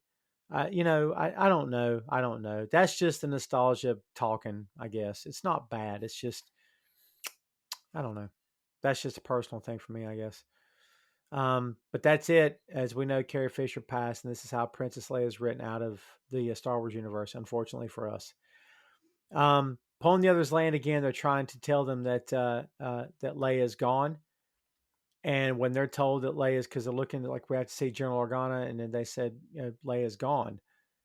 And dude, when Chewbacca falls to his, because like Finn tries to go to him, and Chewie just pushes back and shakes his head as if he is a real person who's just in a waiting room in a hospital and has just been told someone has passed. Dude, it felt so real to me. I teared up watching it again because I couldn't help it. And it was awesome. He fell to his knees and just screamed out. When the forces, the power, no pun intended, when the powers that be in this creative universe really want to do it, they can really grab you when you least expect it. And dude, I thought that was very great for Chewie as a character. I thought it fit very well. Yeah, I thought this scene was pretty good. Yeah, do we get a? I don't know. I think just them hopping around so fast is the only thing that makes it a little bit jarring. Yes. But I thought just the way they handled Leia's death and everything was fine. Yeah. I to that point, dude, they're moving so fast with the story, they couldn't spend a whole lot of time right here, I guess. No. So we go back to what I don't know if you want to call this controversial. It's not for me. I can get why people had a problem with it. Harrison Ford's back for a payday, folks, and I'm okay with that because I'm just saying I'm a Han guy. I am, but like Han Solo's back, and all you hear is, "Hey, kid," and I'm like, "Freaking course! Of course he's here! Of course he's here!" And he turns around, and there he is, and he says, "I miss you, son." And Kylo, still with the emo crap, says, "Your son is dead." And he says, "No, Kylo Ren is dead. My son is alive." And Kylo says, "You're just a memory." And Mon says, "Your memory," which is a callback, Phil, to Last Jedi, when Luke tells him, if you strike me down, I'll be with you, just like your father is. And you're like, what? Does he see his father? He sees him here. So at least they are referencing The Last Jedi. I thought that was a nice little callback to that movie. Yeah, I thought that, for everything that you could say about, what transpires here in the turn, I feel like the way that they handled all of the stuff with Han Solo was really well done. All the way to the end of Last Jedi when he's holding the dice and it disappears. Yeah. And, Rey mentioning to him earlier that, you're still haunted by killing Han. And then we physically see it. I thought all the lead up to it was good. I thought what Han says to him is good. I think him finally getting through to him and him tossing the lightsaber away is also really good. I don't know if I agree that that's where the character should have gone, but I do think that scene was good. I'm a stickler, man. I just don't. I don't know. I don't know how you come back from. Let me turn the tables on you. If Luke had killed Vader,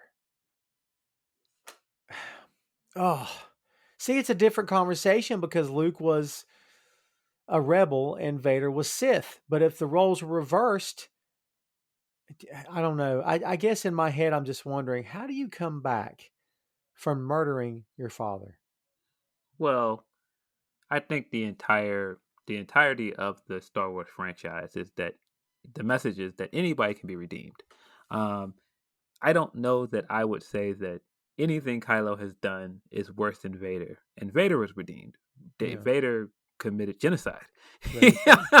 I mean, he killed children. So he's done far worse, or at least we've seen him do far worse on screen.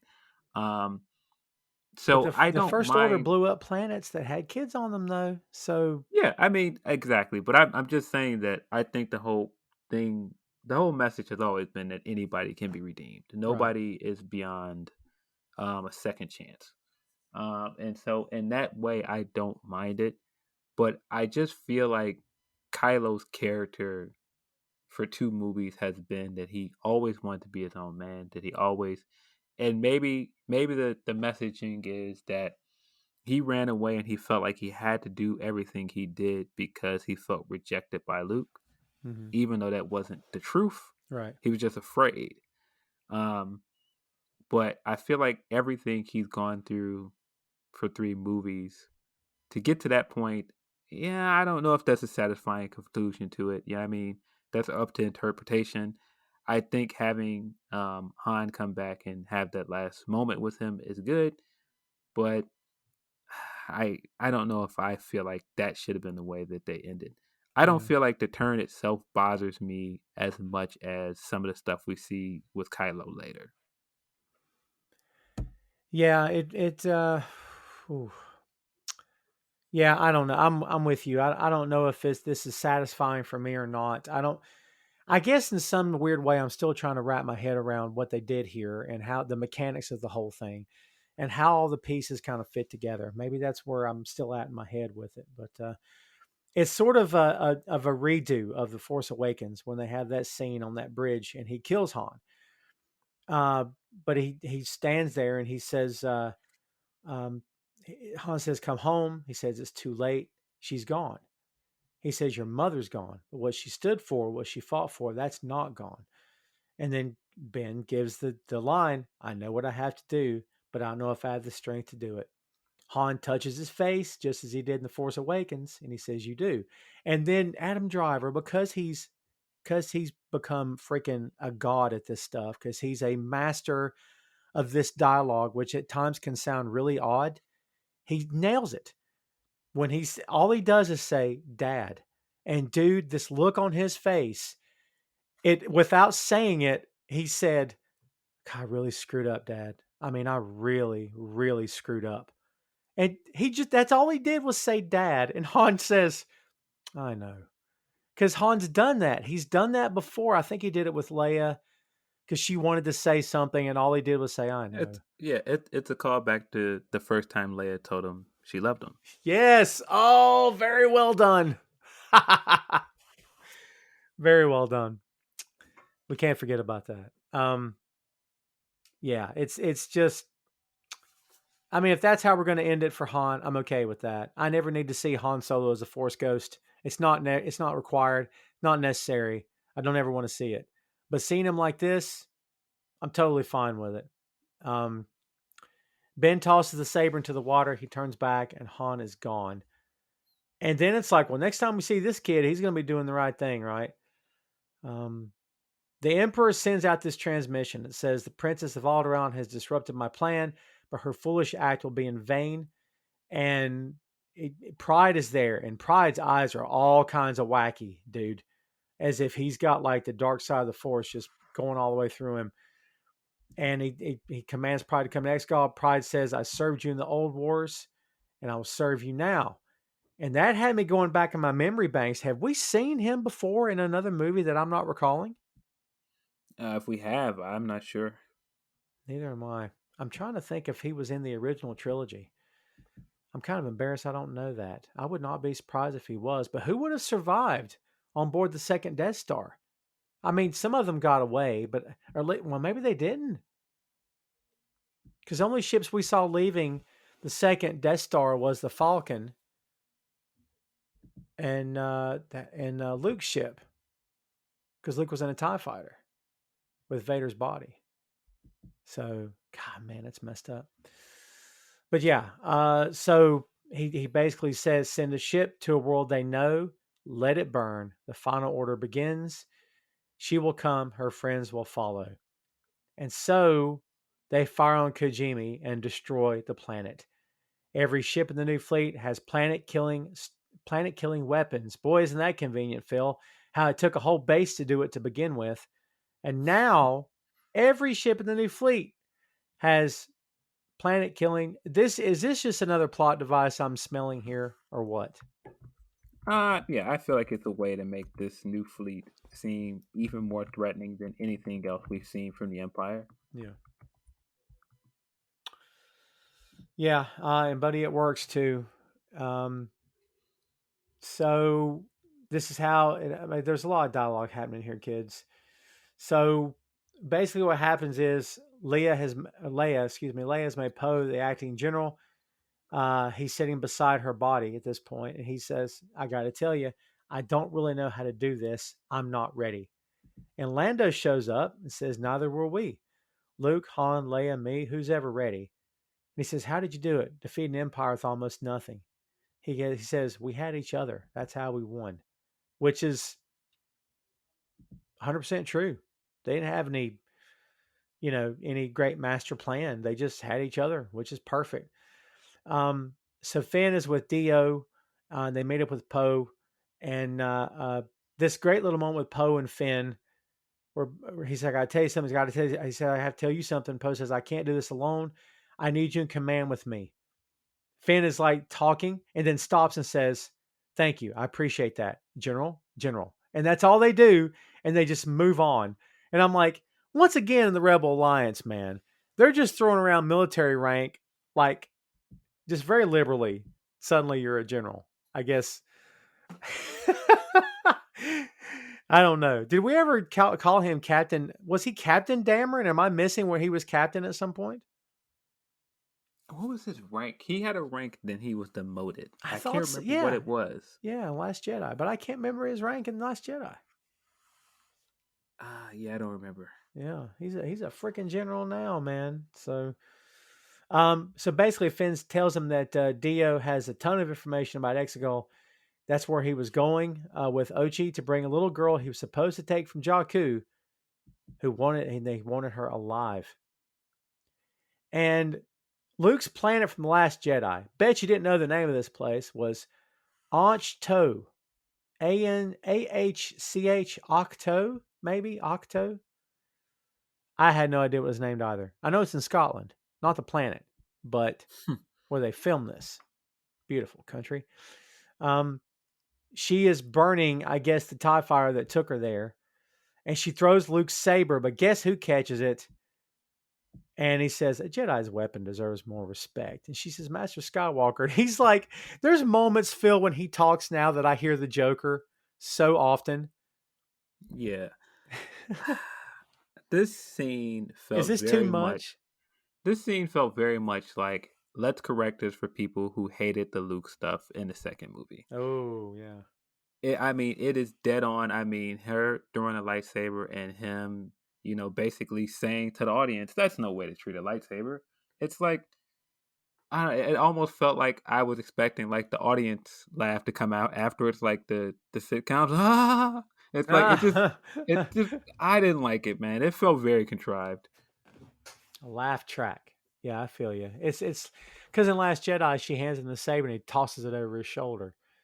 Yeah, Yeah.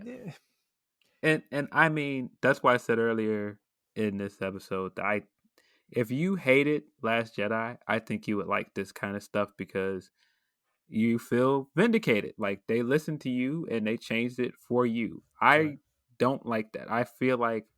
You should I feel like you should write a compelling story because you have a compelling story in mind, not because you want a part of the fan base to like it. And then just commit to the story, whether it's Yes. Yeah. Yeah. Commit to the story you want to tell. And the audience is there to be the audience. The audience doesn't need to have input on where the story goes. Yeah, I can see where you're coming from. I'm not going to argue that at all. What's funny here, and it's a little moment that I don't know if anybody caught except the diehards. Maybe everybody was up in arms, and haven't read those messages in the past 2 years. But he knew she was a Palpatine, and Leia knew it too. And Rey at one point never said, "Hey, wait a minute, you knew it? What the heck, man?"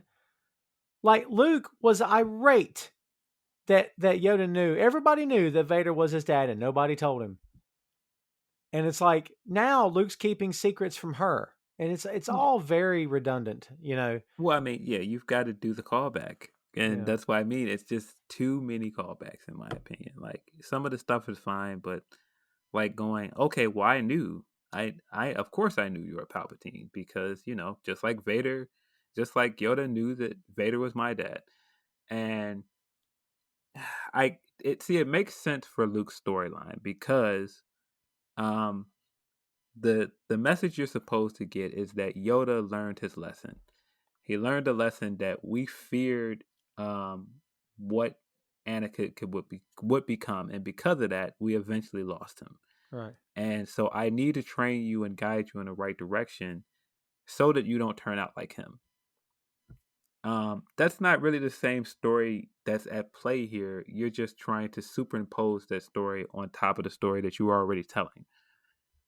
And that's why I'm like, it just doesn't really work. And I mean, there are parts of this scene that I do like. I do like some of the stuff between her and Luke, but it's just that beginning part with the lightsaber and the whole. Of course, we knew. Yeah, I don't really need that. Him telling her why Leia trained her and saying like, your blood doesn't define you. Like that's a great message.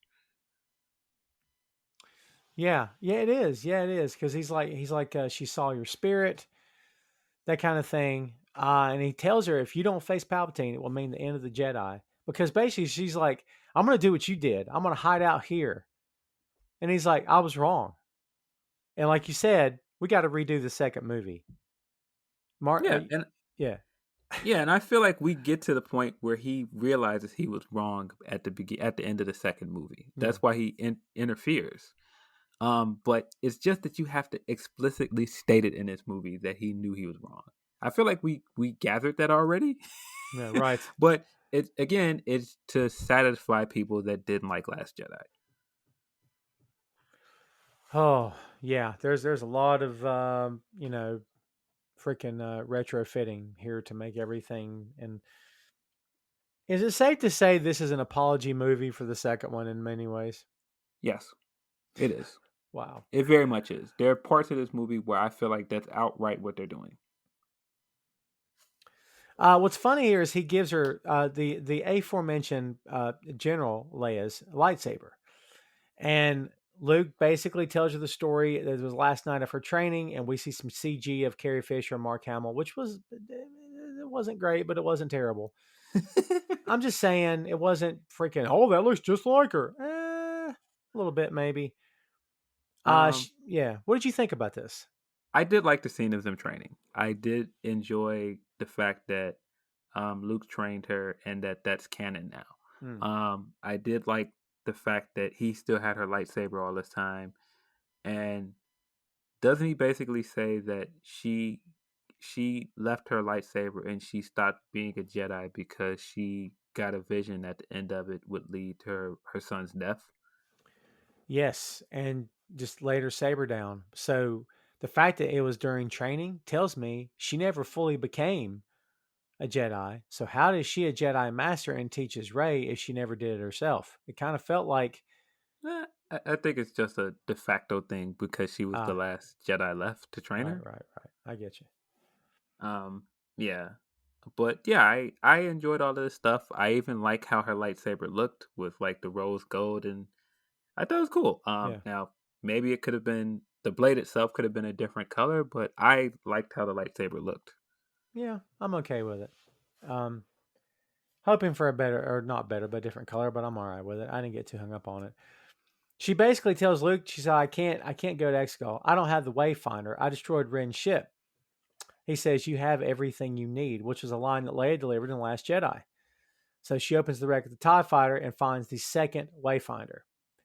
And then Luke, in an act that he couldn't do when he was with us as a living, breathing person, lifts his old X-Wing out of the water, which was a nice little callback to The Empire Strikes Back. I get it. But part of me says, you couldn't have done that, like, to get off that planet to begin with? I mean... Well, I think the symbolism is that she was afraid that she was going to turn to the dark side, and she literally burned the TIE fighter, which is the vehicle of the dark side, and then the TIE fighter rose out of the water for her to leave and be a hero. Right. Which is fine, but again, you have to do the fan service and the callback to the Empire Strikes Back, and it's like I said, I don't mind all that stuff, but I feel like it's just too much of it sometimes. Yeah, it is. It's too much on the nose. We see her in Luke's X-Wing, and she's wearing the helmet. And yes, that means that she is now Red 5. And I'm sorry, I am old school when it comes to this stuff. Red 5 are the most infamous call letters of all time, and I love them to death. And they even refer to her as Red 5 in the end, which is very cool. So they got this on track, and she's sending the signal. Finn says she's showing us the way because they know it's Luke Skywalker's old X-Wing. That's the signal they're getting. And Poe says, we go together. And so they've got Chewbacca and they're going. And they've got this plan, Phil. Now tell me what you think about. Listen, we have seen the slow speed OJ chase in space in The Last Jedi. And we've seen weird, by the skin of our teeth getting away exploits in this new trilogy. But what about this plan that, well, listen, this Sith guys, this new fleet, well, they need this, they get a signal from the nav tower. But if we take out that nav tower, these ships can't go anywhere because they need, it's like GPS. They gotta, because if not, they'll just bump into each other, I guess. I don't know. I mean, explaining this plan may have been the most hard to wrap my head around. What did you think of this plan by the Resistance here? I think the idea that all of the ships are tied to the same nav is definitely a ridiculous sci-fi trope. It's one of those things that we've seen in several movies. It's kind of like when the Avengers, when all of the Chitauri just died, like all of their ships and everything just all of a sudden just started crashing. It's right. It's definitely a sci-fi trope. But their whole plan is built around like we're just gonna go with what we have and we're gonna send out a signal and hope someone comes. Yeah, again, the we're getting. symbolism Speaking of of it is great Avengers, because the Phil, symbolism of it is we'll that get we there. put out the call in Last Jedi But and nobody we're came. seeing some It was Resistance just folks that Luke together, came, and and Nine Luke Numb is sparked the back, which is idea awesome of that the he's made it resistance through all again and this. made people believe again. So this It was time when we actually put out with the Lando call, on board the people came. Falcon. I think it was they were on board the And Falcon, Return of the I Jedi. love that symbolism, So but boy, is this a stupid Finn plan. says we'll send out a call for help, as you said. Poe says they will. The First Order wins by making you think that you're alone, which was the line that Zori gave him earlier in the film. He says, "Good." He said, "We're not alone," because they tell the Resistance this. They all go, "Oh," Okay, because they've all seen what happens when you send out a seal. No one comes. He says, "We're not alone. Good people will fight if we lead them. Leia never gave up, and neither will we. We're going to show them that we're not afraid." And dude, this is actually a nice little, president's speech from Independence Day. I thought this was pretty well done. What our mothers and fathers fought for, we will not let die. Not today. Today we make our last stand for the galaxy, for Leia, for everyone we've lost. And Finn says they've taken enough of us. Now we take the war to them. So, nice little moment here, I thought, for both of them. Yeah. Like I said, I really enjoy the symbolism of this scene, but boy, it's just not a smart plan. No, I don't think so either. To go and fight this enormous fleet with just like this ragtag bunch of small ships that you have. It's just not a smart plan. Dude, is it the whole idea of the rebels against the Empire? There's a lot of Nazi symbolism there because of Lucas, and a lot of it fits absolutely perfectly, and I totally get it. But dude, a lot of this feels to me like the Patriots against the British, where it's like, dude, the colonies had no business winning the War of Independence. That no business. I bet the British are still sitting back going, how exactly did they beat us again? Like they outclassed us by every measurable description, every level you can possibly imagine. Phil, they outclassed us, and we still won. And this kind of feels like that. Like they think they're so pompous and arrogant. And we're right. And we're gonna do this, and we still beat them. Like that to me is what this calls back to is us against the British for the War of Independence. Yeah, I agree with that. Yeah, and I mean, this is all, like I said, it's all cool symbolism, but when you look at it from afar, it's like, boy, what are these guys doing, man? I know, right? So listen, we're getting Exegol, and stuff's starting to go down. She confronts the Emperor, and there's a bunch of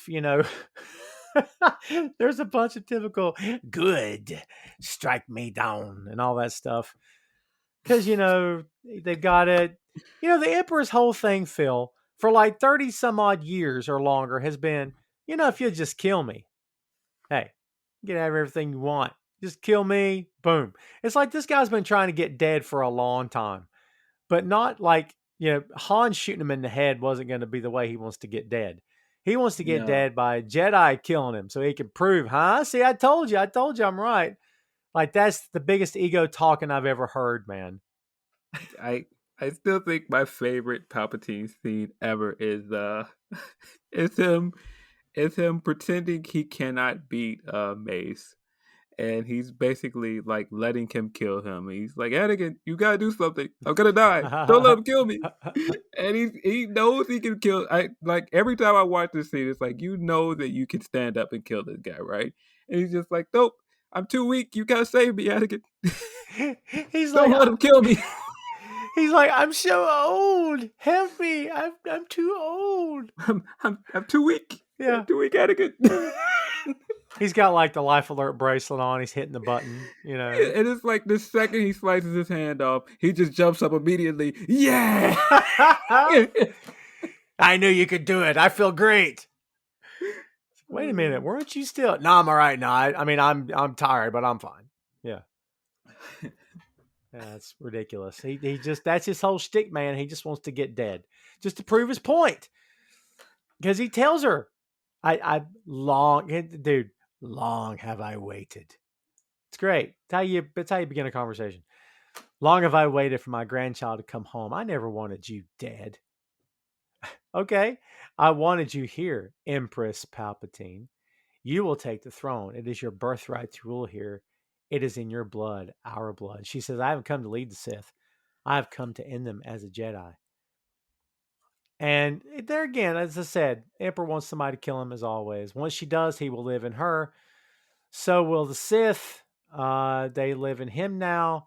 They will all be one once she kills him. All she got to do is kill him. Boom. Master plan. That's what all this movie's been about, is getting her there so she can kill him.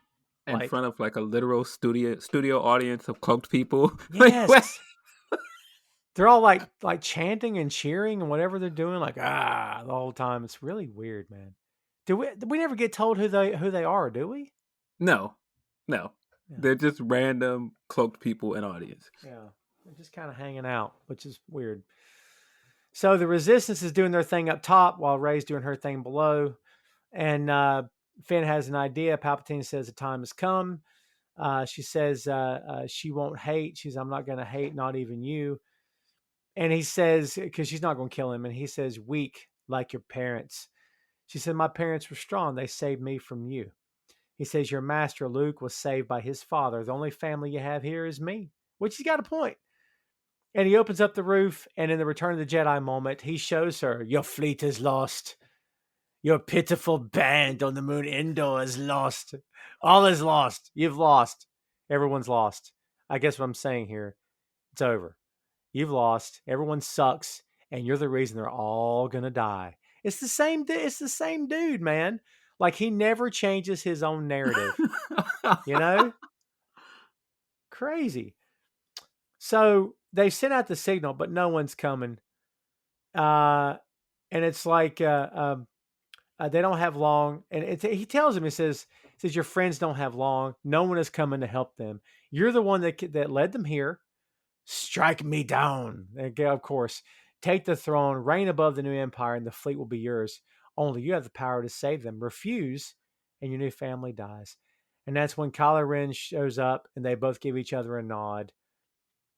And it's like, actually, he shows up. She doesn't know he's there, and she nods at the Emperor as if she's going to take his hand. And he's like, good. He does the good thing, right? I mean, dude, there's like 3 moments in this movie where I think she's flat out going to turn heel. Like, I don't know, man. I mean, I know the Skywalker saga is over now, but it makes me wonder what happens with Rey in future movies. Like, is there still a chance that she can turn at some point, maybe? No, I don't think there is. I think that she has she doubted herself the most in this movie, but she always makes the right decision. True. Yeah. So Rose is looking for Finn. He says, go without us. We're taking the entire ship down. They get this idea to take the ship down itself. So again, as we said, the Resistance is doing their thing up top. You forget Rose is there in this movie. They just completely get rid of the Rose storyline from the last movie. Yeah. She is just a side character. And that's again where I feel like they gave the haters of the last movie exactly what they wanted, because a lot of people from the last movie hated the Rose character. And so they all but wrote her out of this movie.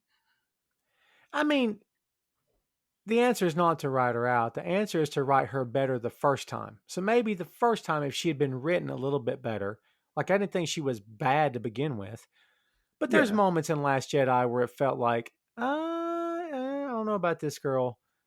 So, yeah. Yeah, I think completely writing her out of the movie well, they didn't completely write her out, but basically making her into a background character was a mistake. Yeah. So the Emperor is still doing his thing, still trying to convince her. So he says, she will draw her weapon. She will come to me. She will take your revenge, or you will take your revenge. With a stroke of the saber, the Sith are reborn. The Jedi are dead. And it's like, I mean, we kind of know this is not what's going to happen, right? So Kylo shows up, and they start working together. She turns off the saber and sends it to Kylo. And that's a callback to Last Jedi also. And she lights Leia's saber and, takes the guards out, the Emperor's guards. And Kylo is taking down the Knights of Ren. They're both working together. Finally, they're on the same page, just like they were in Last Jedi. Stand together, because the Emperor says, "Stand together, die together."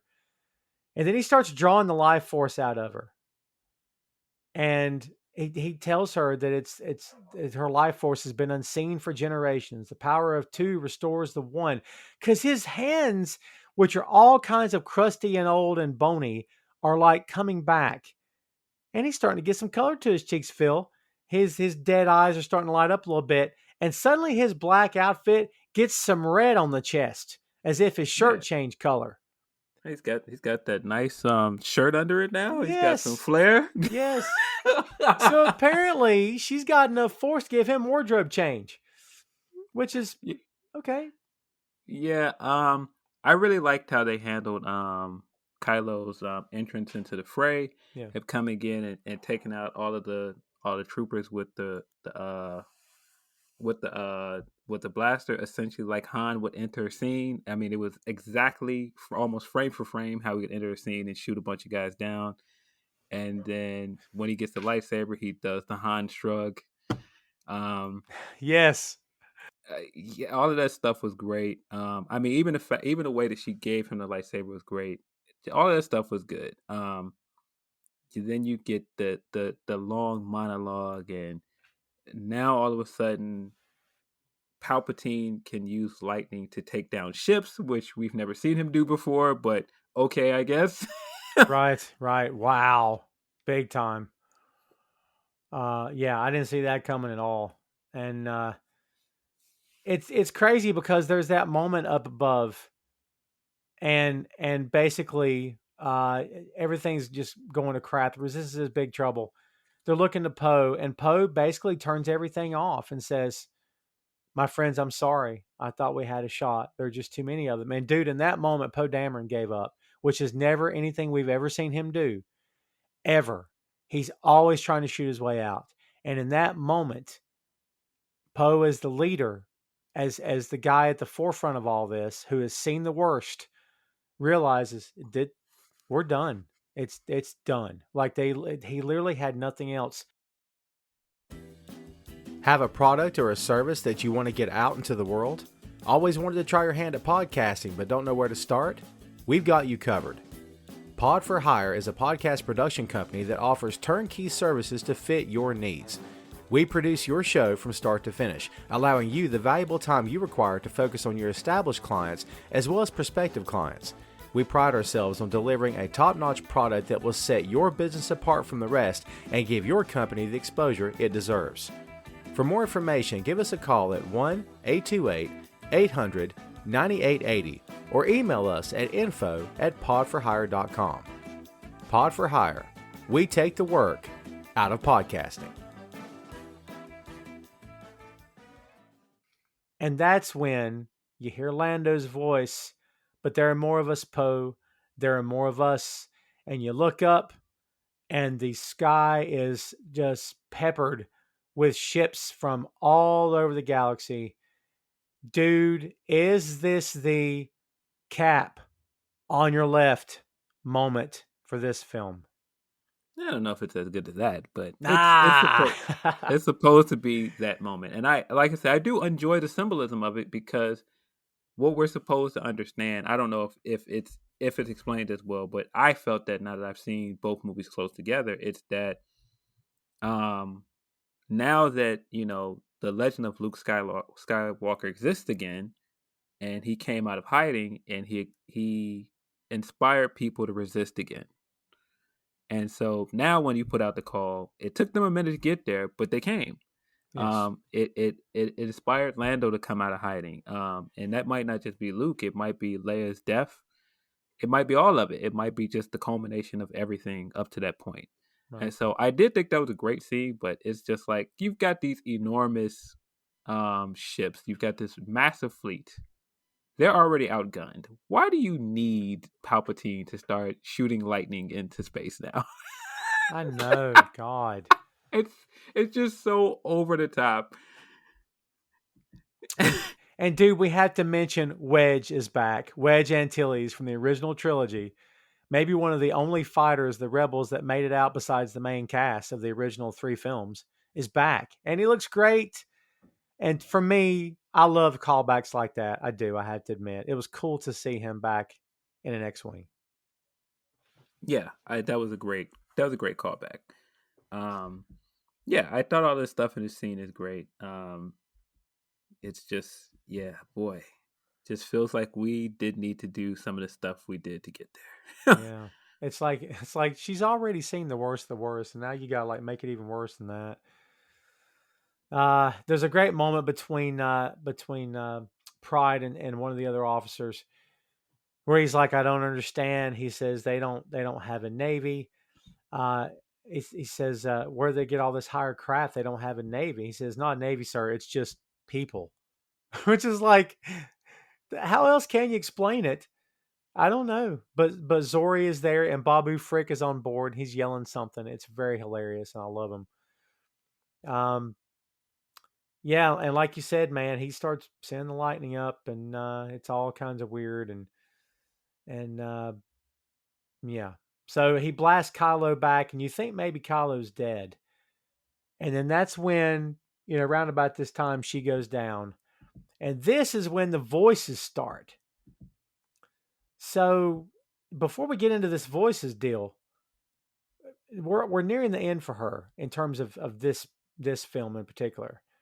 How do you feel about the hero's journey that we've seen her on to this point? Is this like, what's coming? It's the climax of the story. Do you feel like her journey? We talk a lot about Finn. We talk about how Finn interacts, how Rose was kind of written out, how the stuff with Luke was all weird, and then it wasn't weird, then it was weird again. What about Rey? I mean, aside from the family stuff, what do you think about her character arc leading up to this climax? I think the fact that in a lot of ways her journey in this movie is supposed to mirror Kylo's because she has experienced extreme trauma and she doesn't really have an identity because of it. But at the same time, she never used that as a reason to do bad things. Yeah. She always used that as a means to be like, I still have to do what's right. And I think that that's her character. She never chooses to go, all right, well, I'm down bad, so maybe I better go get a red lightsaber now and start killing people. No, Right. that's not what she does.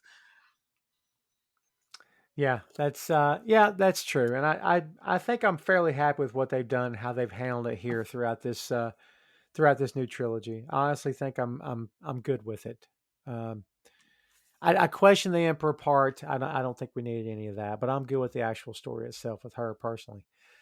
Um, so all right, the voices. We got to talk about the voices here because the voices we get in order. First, we get Ewan McGregor as Ben Kenobi. Then we get Alec Guinness.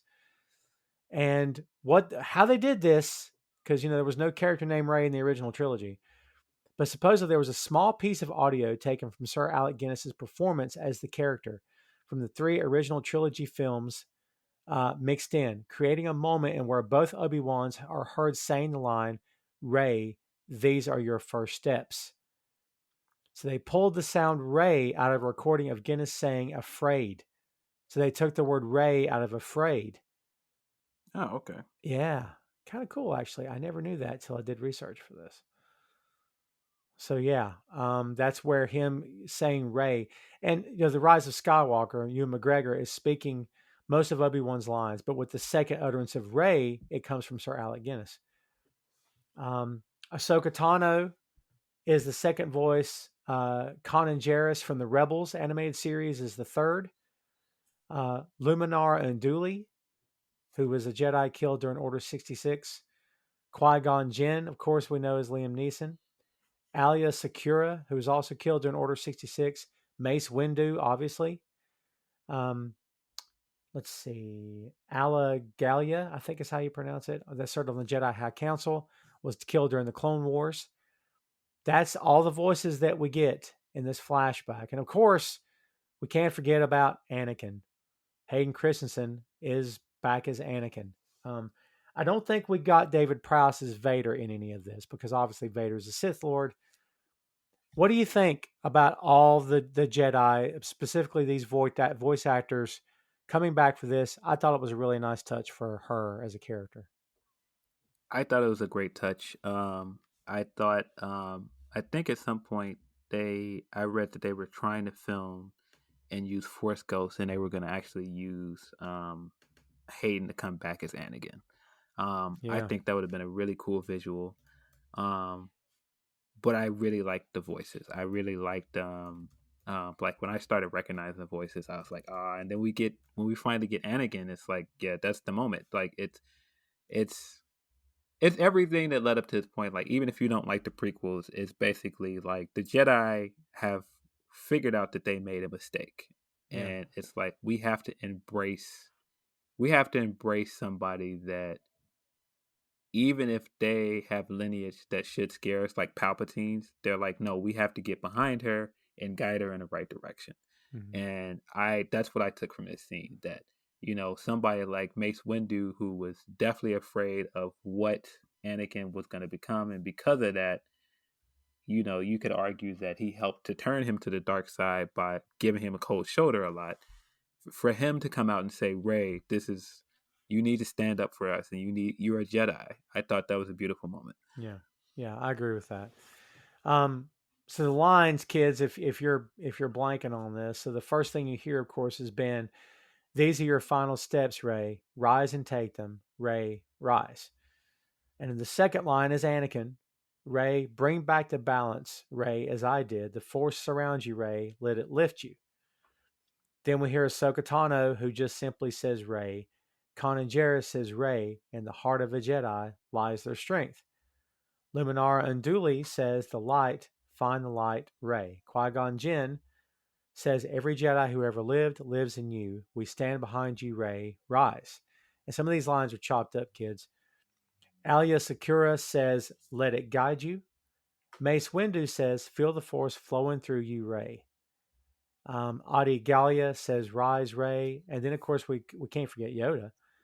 Yoda says, "Rise in the Force, Rey." And then, of course, the man himself, Luke Skywalker, "Rey, the Force will be with you always." So, yeah, that's good stuff, man. I mean, I'm with you. I thought this was a great moment as well. And I think it really tied everything up for her character.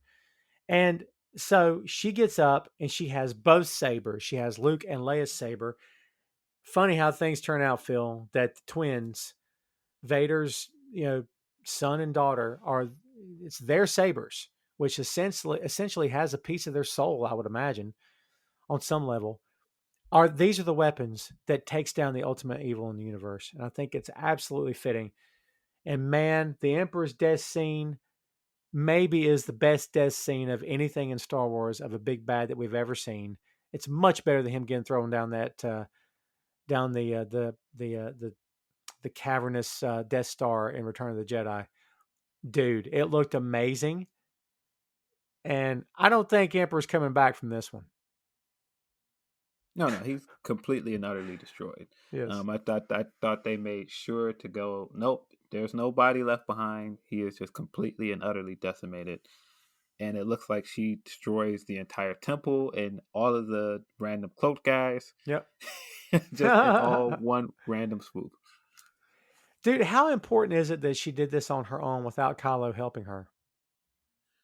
Yeah, I think it had to be her big heroic moment. I think because she hadn't had that big heroic moment yet. I mean, she stood up to Kylo in the first movie and she got away, but they basically just survived Kylo. And then the second movie, she just basically showed up to save what was left of the Resistance while Luke distracted him so they can get away. Yeah.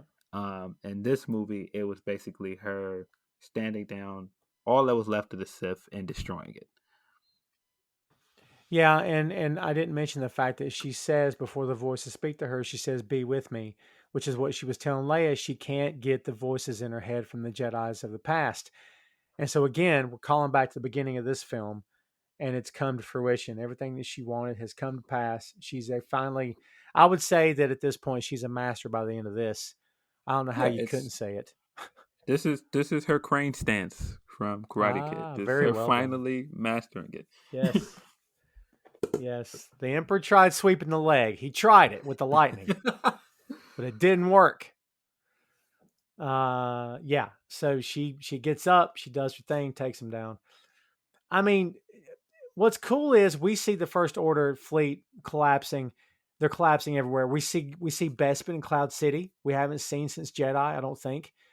We see Endor, and dude, a very cool moment. We see Wicket the Ewok, who is Warwick Davis back in costume for the first time in years, and the Ewok beside of him is his son Harrison, which is all kinds of awesome. So, very well done. I really enjoyed that. We see Jakku. We see 2 or 3 different worlds here. Very cool. Everyone's celebrating. In the midst of this, Kylo has crawled up to help Rey because, dude, Rey is freaking dead. Because anytime a Jedi does something really, really, really big, it kills them now, I guess, is the message we're getting from all 3 movies here.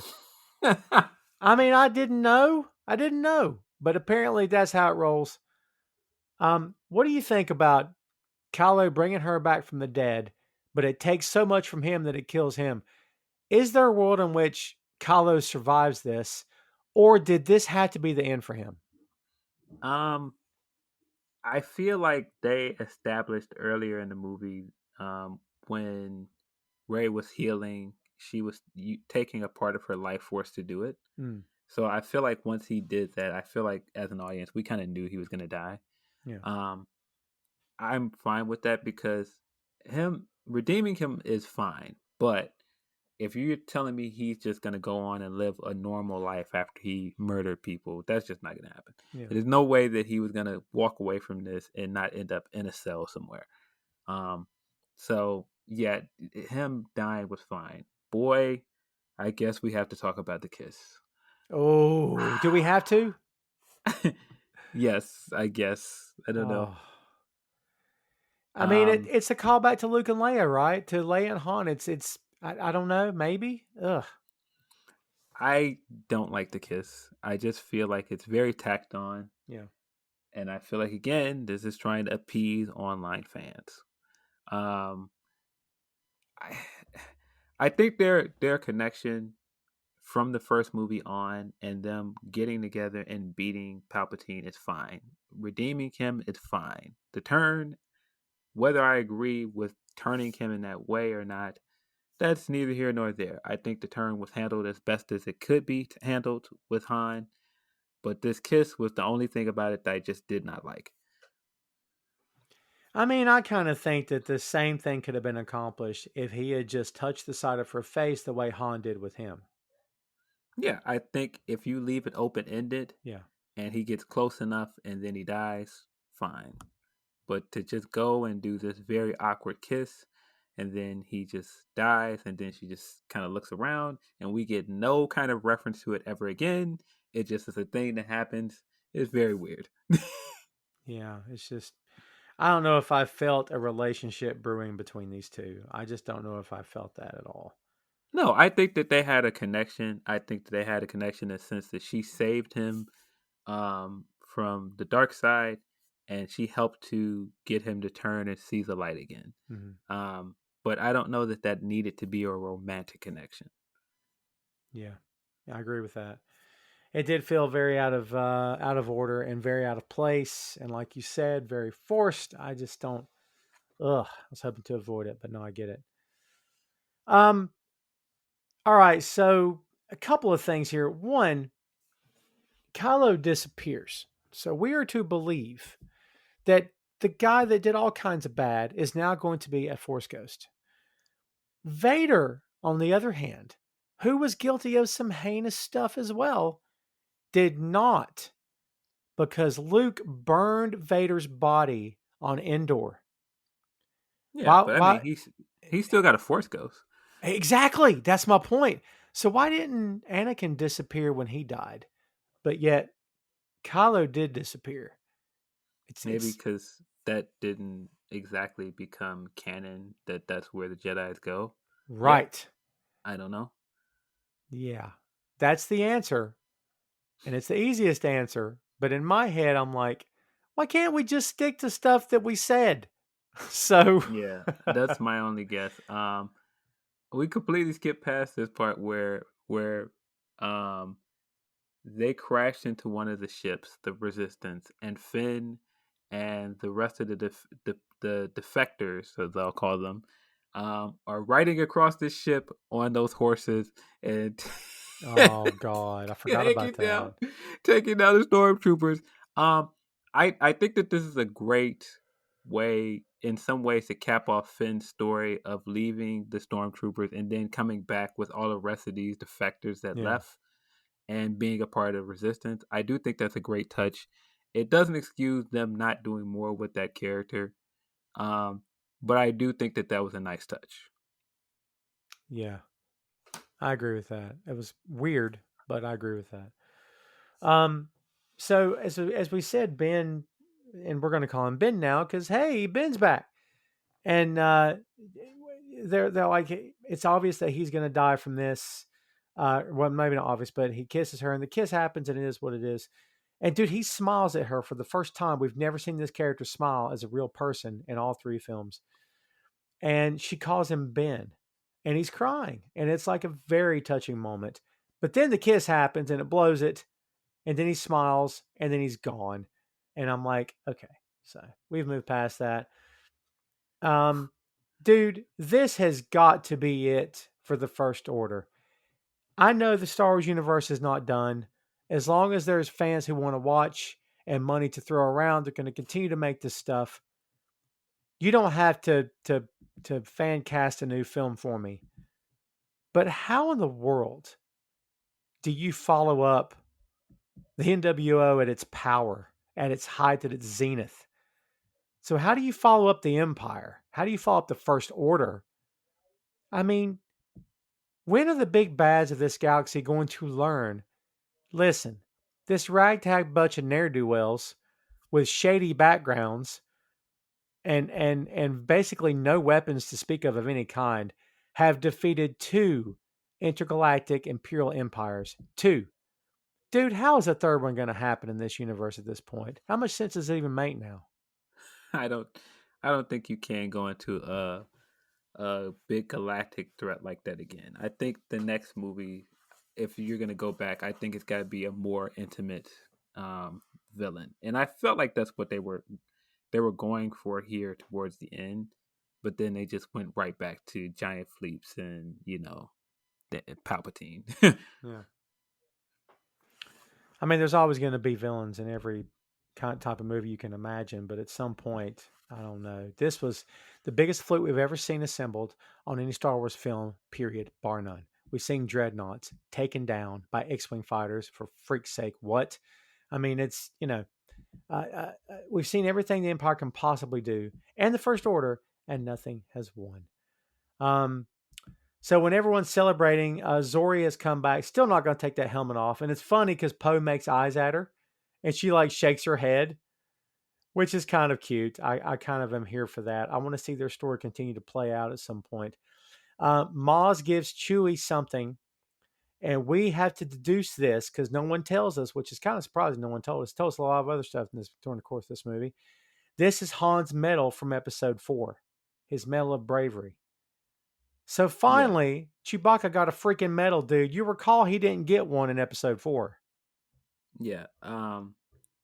Yeah. I laughed at the exchange with Poe, and I think it's just the kind of the expression that Poe makes, and he kind of tries to nod and go, "Huh? Yeah, huh? Yeah. And she's like, "No." Yeah, get away from me. Yeah. I got to hear that story. I want to know their past at some point. I think that'd be a fun story to read or to see or hear or whatever. The trilogy or the trinity of this trilogy is Poe, Finn, and Rey. You can talk about BB-8. You can talk about the other characters. Without these three, this trilogy is not clicking. It's not working. They embrace at the same time. It's a great moment. Everybody's celebrating. This Rebel Alliance, these guys have celebrated before and been proven wrong, but hopefully not this time. So we'll see how it goes in the future. So this is all taking us back to Tatooine, to the dwelling where Luke lived And by the way, I'm going to leave it out. Is Jonna Lando's daughter? They don't expressly say it, but them having a relationship is interesting. Um there are scenes in this thing where I'm just like, boy, hey, let's take these black characters and put them in the same spot. And it's just like, Yeah. oh, well, not for any real reason. Let's just do it. I mean, they did it again in another scene where we've seen Finn meet so many other members of the original Rebels. And it's only when he meets Lando when he's like, it's an honor, sir. It's like, okay. Oh, yeah. Yeah, he didn't exactly say that to Han, did he? I mean, he did. No. He did. Listen, to be fair, they did fangirl over Han, but not to the extent that they did over Lando. Yeah. And I mean, yeah, that was a weird scene. And I mean, I would like to see more of this character. I mean, hopefully we get to see more of Lando. Hopefully we get to see more of Finn. But that did strike me as like, okay, why are they related? What is this? Dude, my first thought was not that she's his daughter, but when it became a thought, my thought after that was, why does she have to be his daughter? Why? Because he offers to help. In other words, why don't we find out? Let's find out. I'm like, well, why can't the story just be he's going to help her find her roots? Why can't that just be the story? Why does he have to be her dad to begin with? Yeah, I mean, well, they don't say that he is. It's No, that's just true. kind of hinted at by some fans. Yeah. We see Rey go to Tatooine. She slides down the hill in a nice callback to The Force Awakens. Rey has blue hair. Are we going to talk about the blue hair? Did you catch this? Wait, she has blue hair. Yes. When she goes down that sand dune to where Luke lived as a kid, her hair is blue. I'm telling you right now. I know what I'm seeing. It's in broad daylight. Her hair was never this color. I didn't notice that. Yeah. Like, I've not Googled it to see why, but like, I didn't know if you would know or not. But it's like, are Jedi's apt to like dye their hair? I didn't know that. But yeah, I don't know. So she goes back to where this whole thing started, was Tatooine, right? Basically. And I guess, very appropriate for the Skywalker saga to end on Tatooine where it started. She takes Luke's and Leia's sabers and buries them. She turns on the saber, and dude, did you catch that her saber is the top of her staff that she used in all three movies? Yes. Pretty cool. I like the It way looks she like turned it on too. it looks like it's double-sided too. I think so. And when she flipped it on with her thumb, I love that control. That thumb control was freaking great. I don't think we've ever seen that before. Yeah, I liked the way her lightsaber looked. I liked that it's her own thing. It's yellow. Um I liked that she buried the Skywalker lightsabers at his home. Yep. All that stuff was great. Yeah, I'm with that. I don't know if I'm with the old hobo lady who shows up and says, there's been no one here for so long, or there's been no one for so long. Who are you? And she goes, I'm Rey. On any other planet in this galaxy, that would have been fine. But for this old lady who has to be all up in everybody's business, she says, Rey who? And of course, she sees around and sees Luke and Leia's Force ghosts and says, Rey Skywalker. The film ends with Rey and BB-8 standing in front of the two setting suns, as Luke and R2 once did. Yeah. So, I don't know what to make of this at the end. I mean, it was kind of cool. I thought it was cool, but then a part of me thought, I don't know if it's cool. What do you think about this, man? The fact that she is, in canon, Rey Skywalker. So I I think this is a very divisive part of the movie because I see people online that hate it. I see some people that are fine with it. I think in terms of the story they told with Rey, in some ways it doesn't make sense because she was supposed to accept who she was. That is the story from the first movie on. Accept who you are and grow into the hero you're supposed to be.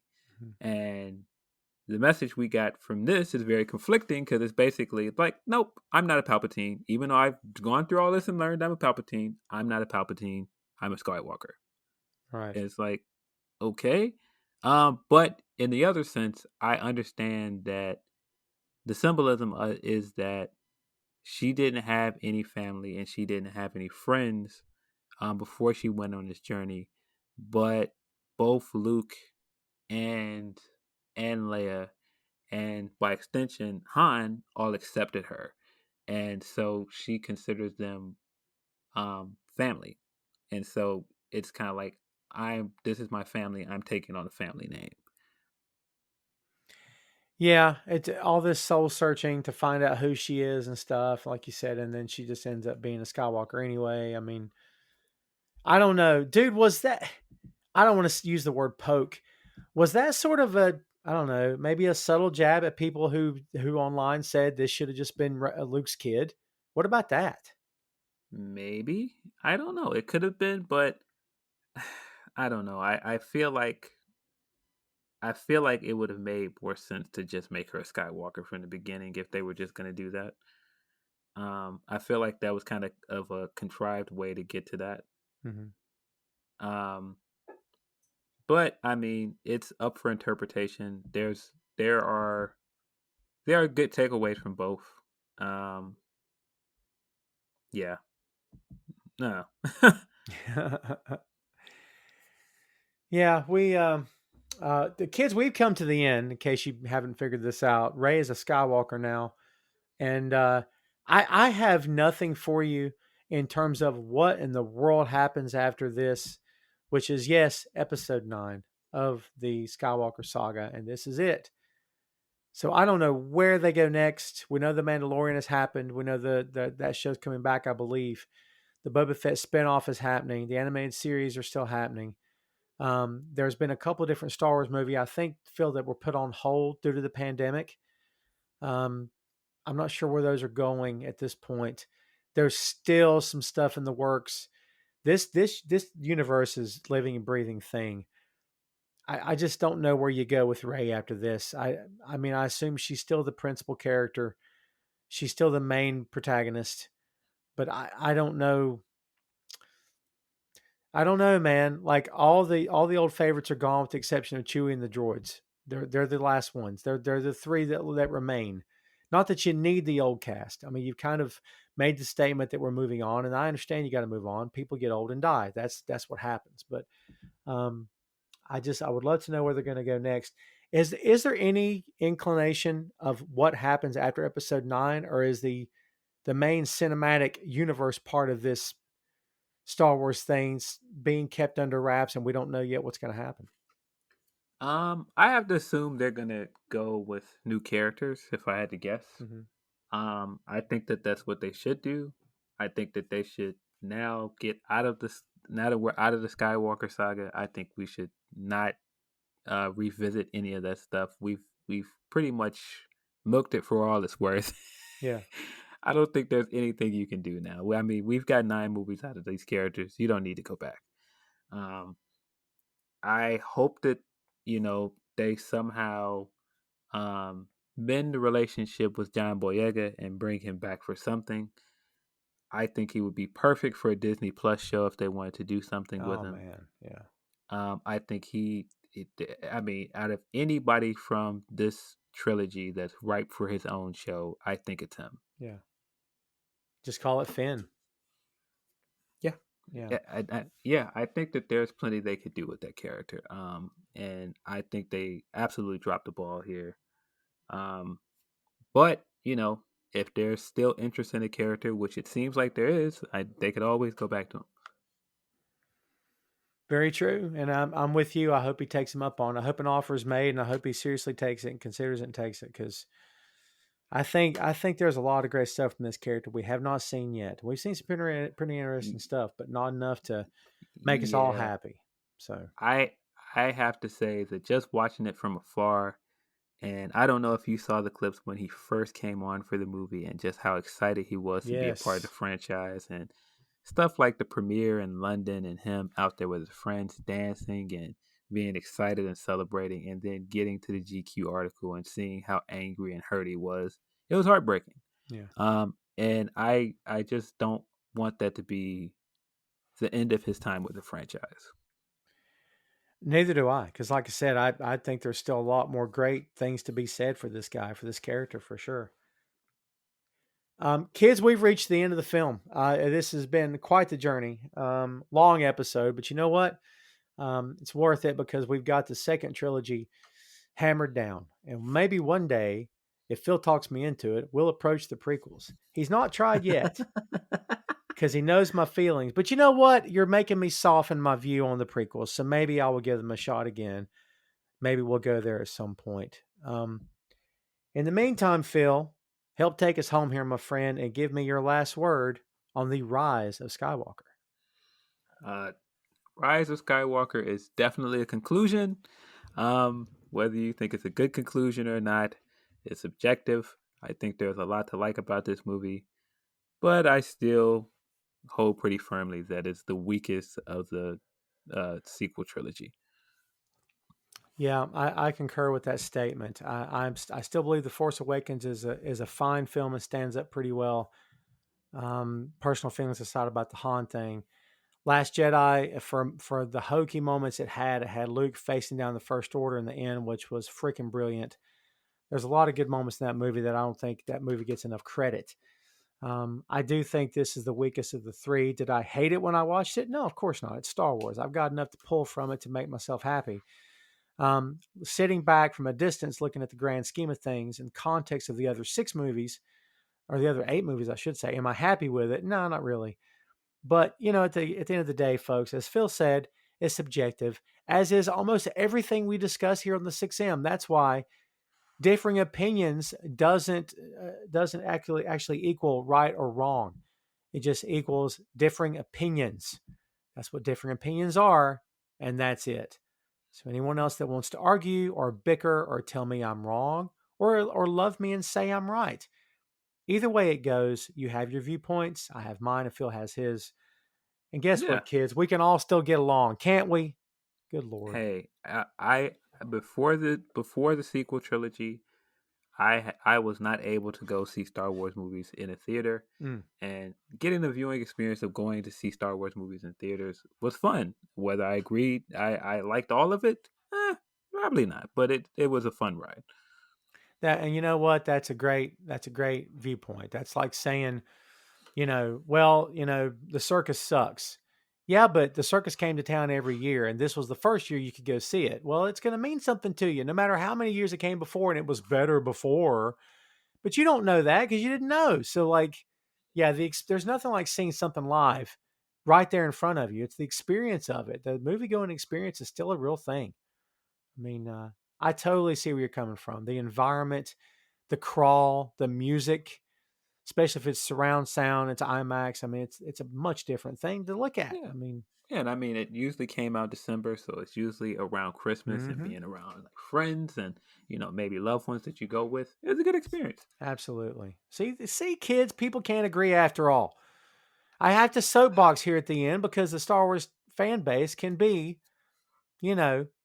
an awful you guys place were very to be. mean to John Boyega, man. Yes. Not really cool, man. Not cool of you to be mean to Rose Tico either. Not to actors who are, as Phil said, excited to be in this world that you love.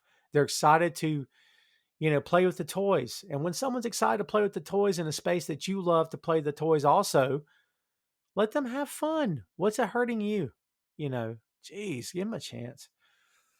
So that's how we'll close this one. I'm always a Star Wars fan, always will be. Despite how terrible some people choose to make it, I'm always going to be a fan. No matter what we cover next. And we're not done covering Star Wars properties, kids. I promise you that. There's a lot more to come, so stay tuned for that. But in the meantime, that is the Rise of Skywalker. Hey, thanks for listening to the show. Check out our social media on Twitter, Facebook, and Instagram at 6M Podcast. We'll see you next time.